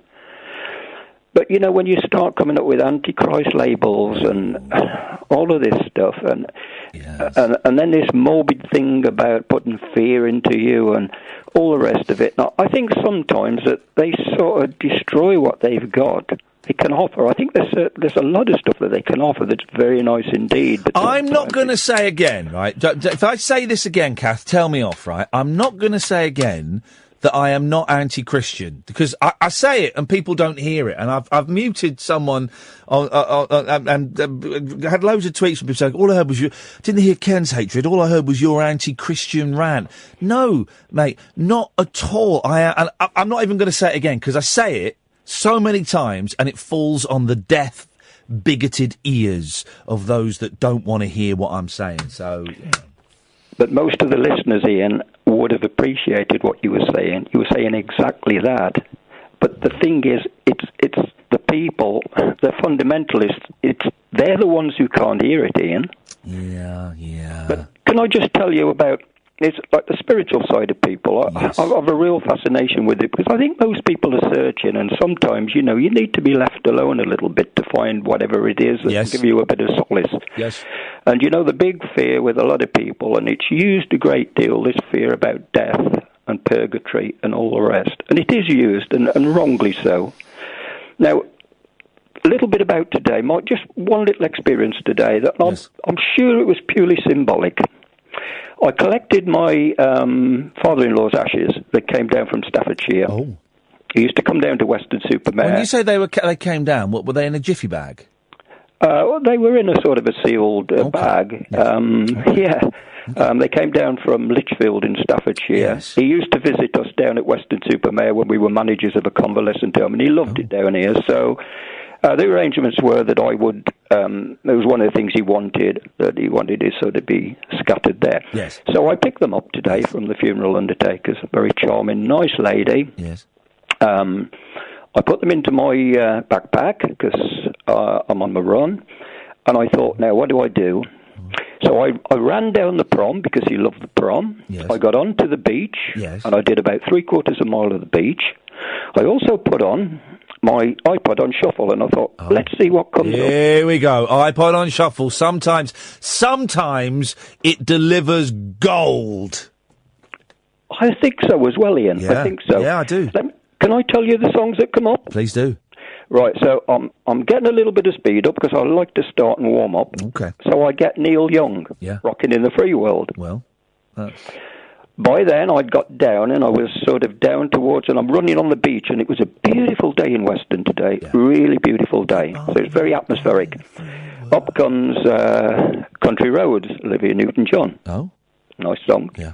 I prefer the John Denver version, but yes.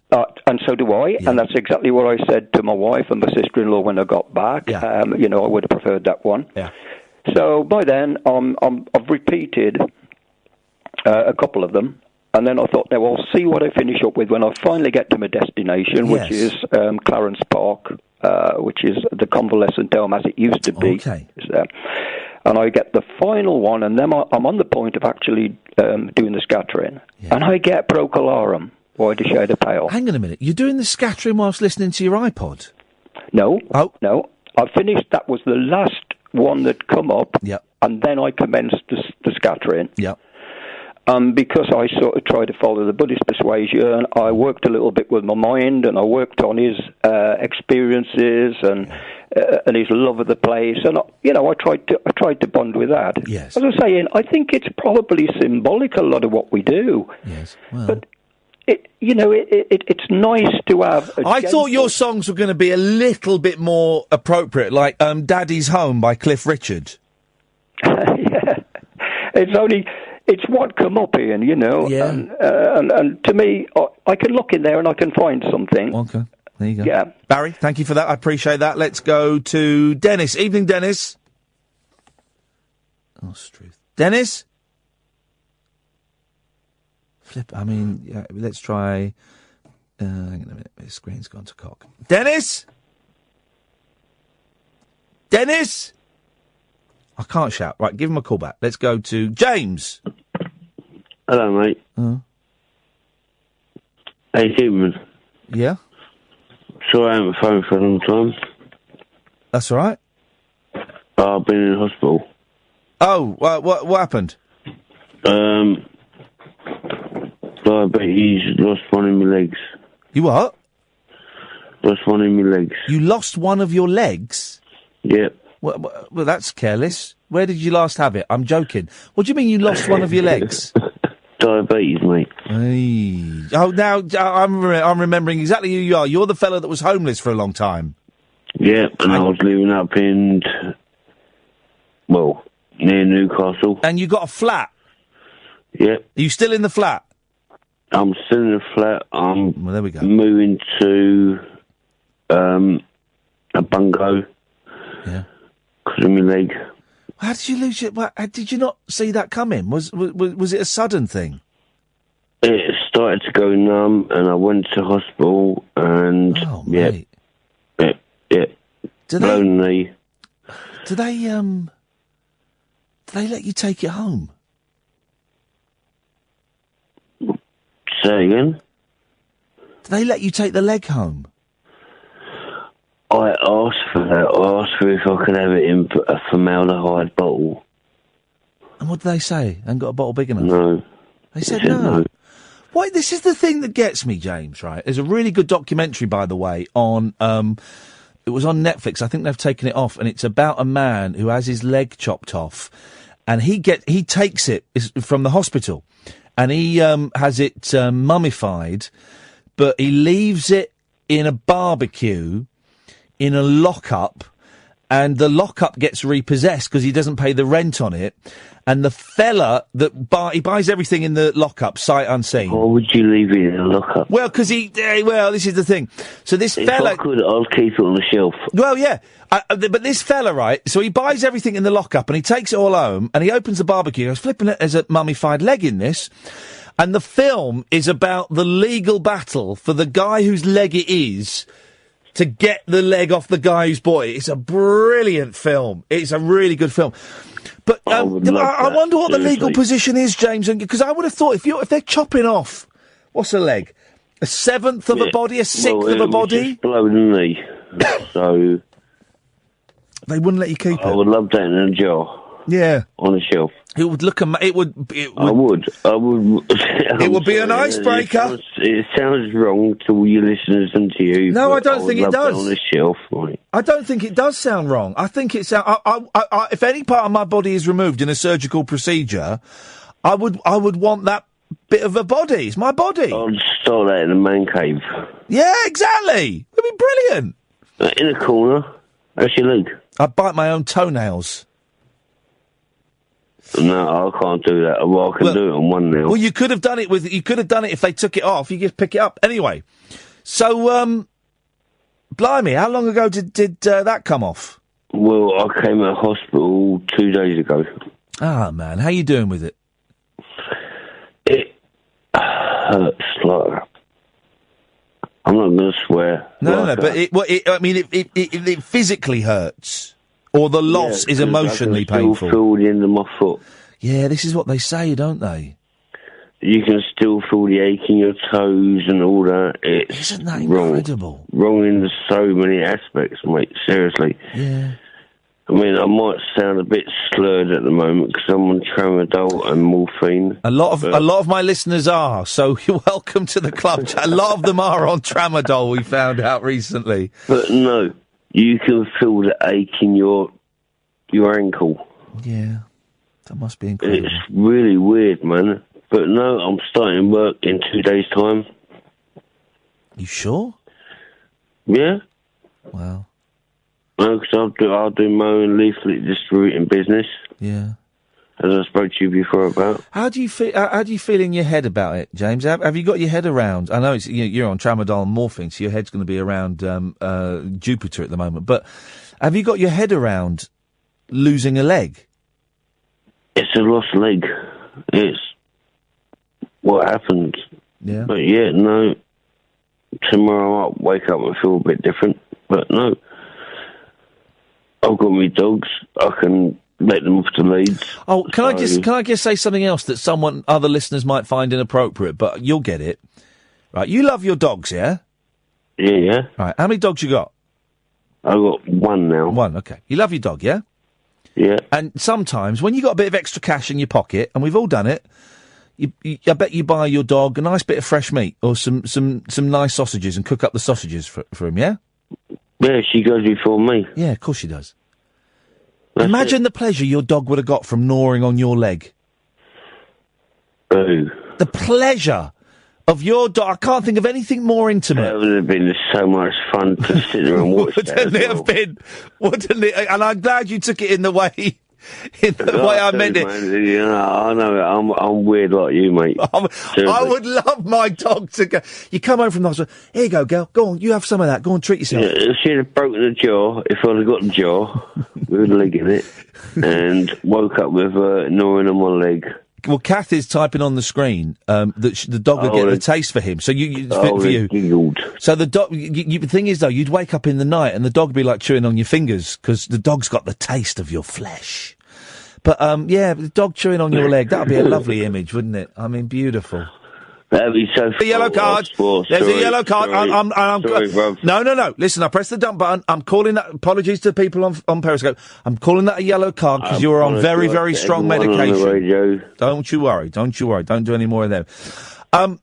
Listen, James. That would have been brilliant. It's good to hear from you, mate. I'm sorry you've been through that, and I hope as the drugs wear off and life kicks in that you're able to remain as positive as you've always been.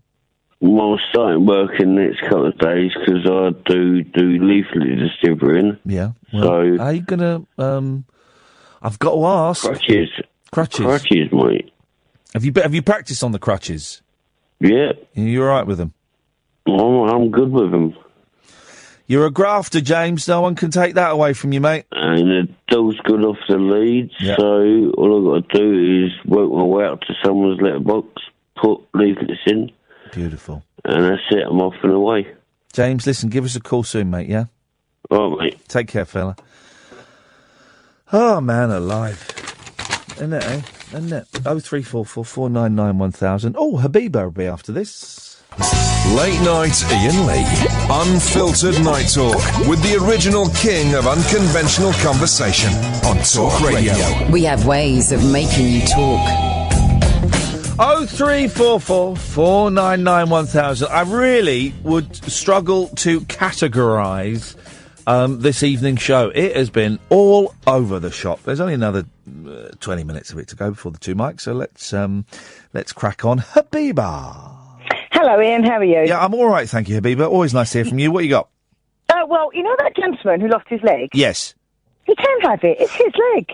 Well, this is what... this is what I wondered. Loads of legs, and my brother's friend was doing some building work, and I accidentally chopped off 3.5 fingers with a circular saw, and I buried them. You can have them. It's easy.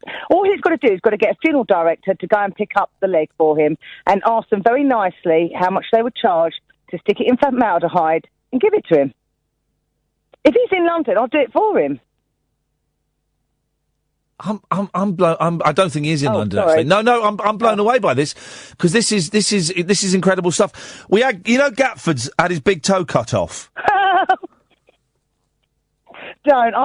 You give that guy such a hard time. He's had his big toe cut off, and you're laughing at him. You're the one giving him a hard time. Gatford. No, you loved him. If you want it pickled, I can pickle it for him. But this is the thing: the hospital didn't give him his toe back.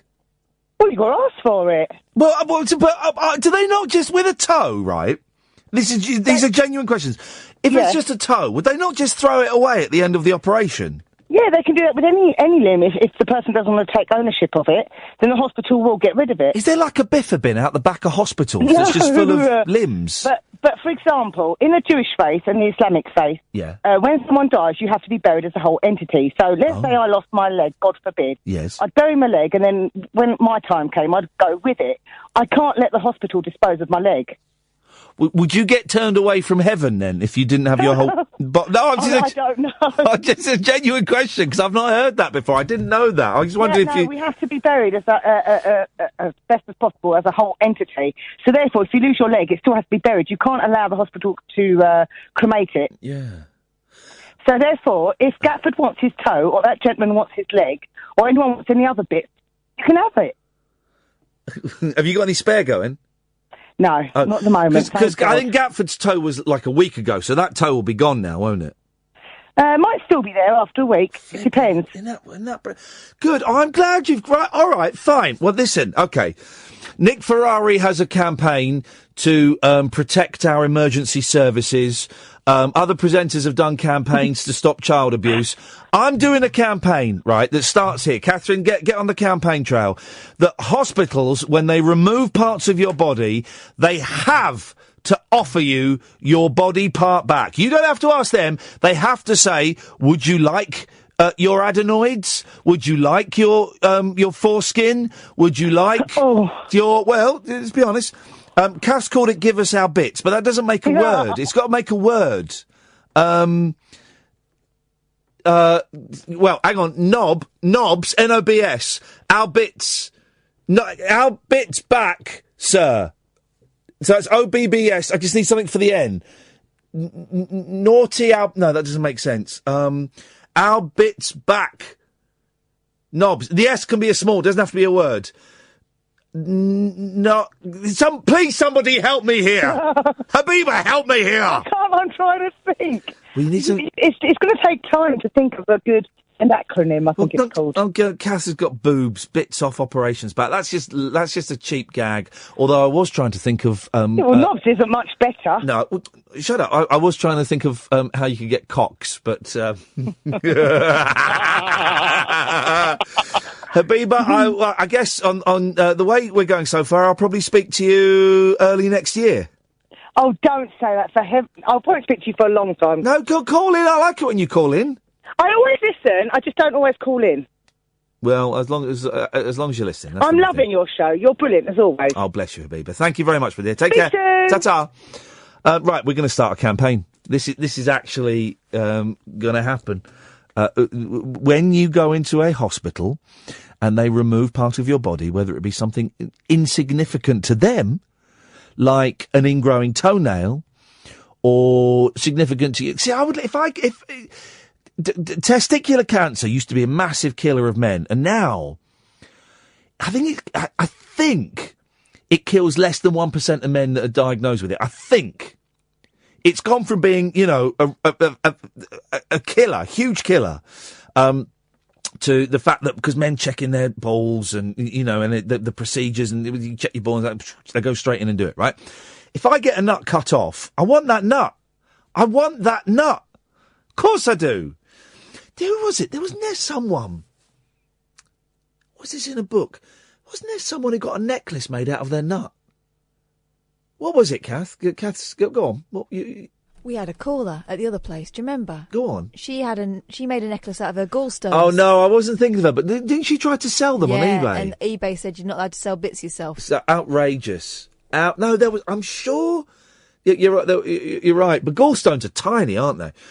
I'm sure there was someone that made a necklace out of their nut. I'm sure there was. 0344 499 1000. I mean, really, the weirdest show I've done in ages. Late night, Iain Lee on Talk Radio. We have ways of making you talk.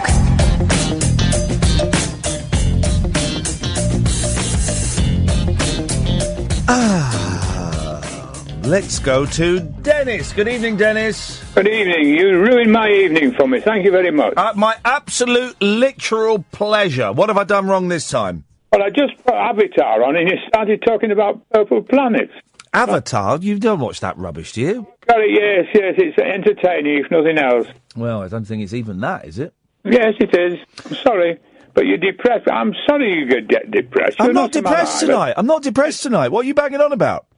No, when you said you're talking to these people, you get depressed as well. No, but I'm not depressed tonight. I'm all right tonight. I'm surprised that you ever do, because you're always such a cheerful bloke. No, but I'm not depressed tonight. Well, I don't know what tonight is. What are you banging on about? No, you were talking to that gentleman who had his leg off and all, and he was feeling depressed. I don't blame him either. Yeah, well, he's had his leg chopped off. Yeah, well, they could have ground it down and put it in an egg timer, couldn't they? Well, yes, they could have done that. Some egg timer it would have been, though, huh? Well, that's what my wife threatened to do with me if I lost out. Well, you don't mess around. I go first. Well. That's one of those things. Anyway, it's nice to hear from you again. I've had some problem because your radio ran out of batteries and I couldn't get any. My radio ran out of batteries, okay. The talk radio. Yeah, well. Not my normal one. No, well... DB one. I've got no idea what you're talking about, Dennis. I'm just nodding and saying... You're nodding, all right. Well, go to sleep then, dear boy. Thank you very much. Thank you and good night. So the woman that rejected us on Airbnb, I've just emailed her to ask why. I just thought I had to choose discomfort over resentment. So I've emailed her. I've done a very jolly... I'm really sorry to hear that. That's a shame, but of course I completely respect your decision. Just wondering... Because I'm so new at Airbnb and don't quite understand it, was there something I did wrong? Was there a problem with my profile that caused you to decline? Just, you got to ask.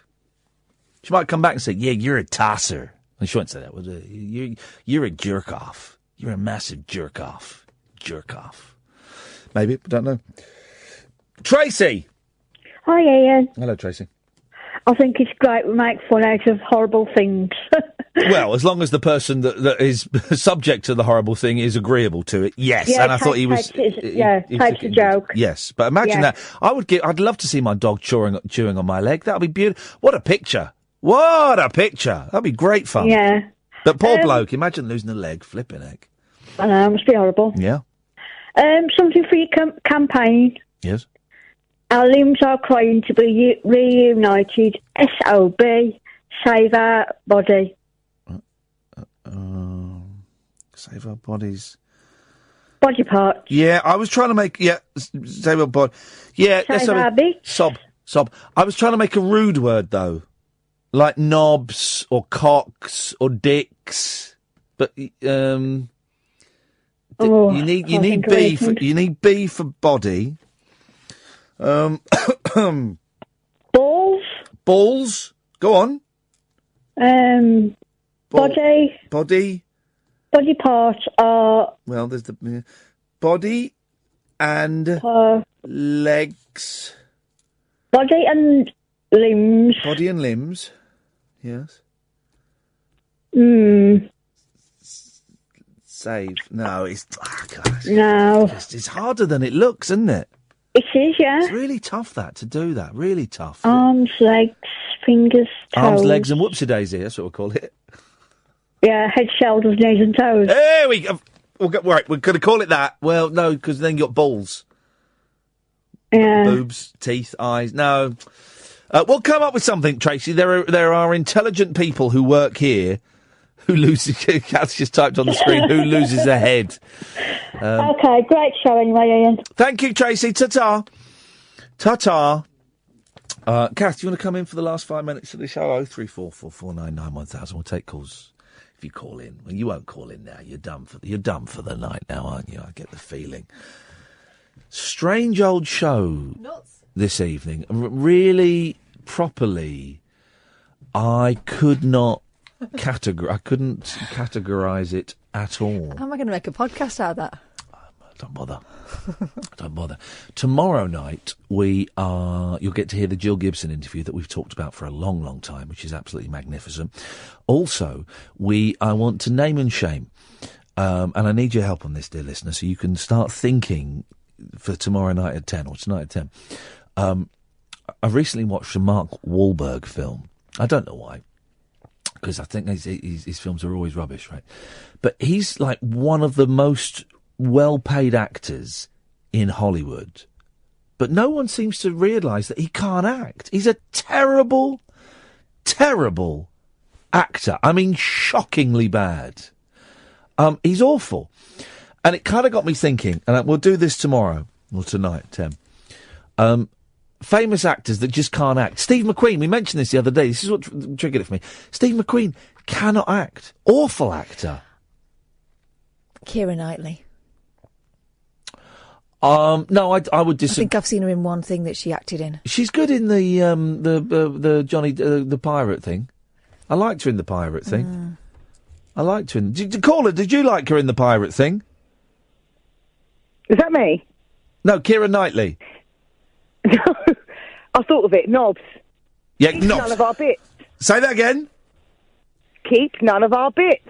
Keep That's none noobs. of our No, you take obviously you don't include the of as an O. Okay, so that's a small O, but you're spelling knob with a K, and I think because I've done this before. I think if it's an insult, it's knob. That you're talking about doorknobs there, not knobs, like as in you're a knobber. I've always spelt it with a K. So have I. No, it's not. It's not, and I've well, then we're right. We're right. Genuinely, I've researched this, and both are kind of acceptable, but knobs Let's as put in. it out to the listeners, Ian. Hang on a minute. Just spell knob. Call me All now. right, hang on a minute. All right then. Line 2. Are you a knob? No, I'm not a knob. Well, you say that. How It's did? Paul again. I just thought straight away, actors that cannot already act. Yeah, that's tomorrow, Paul. No, Paul, don't say now. It's tomorrow. Michael Caine. No. I'm not listening. That's tomorrow. It's all right. Can I talk about tonight 2 totally different subjects you brought up then? No. I think that knobs it primarily is an insult, and as a penis. You said you wanted knobs. I gave you knobs. Kath wants knobs.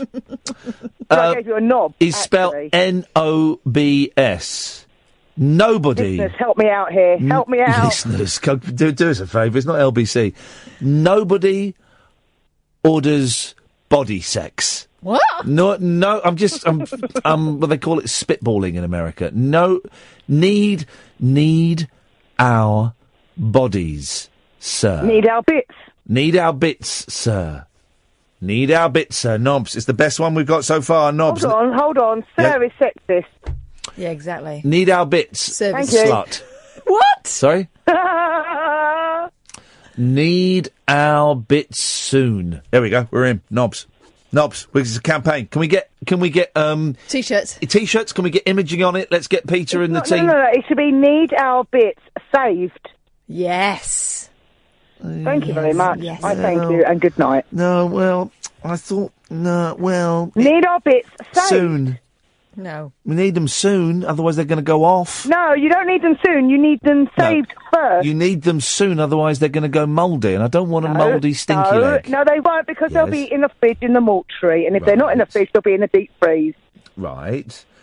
So you need your bits saved first. What about... Then we can pickle them. Right. Need our bits sealed.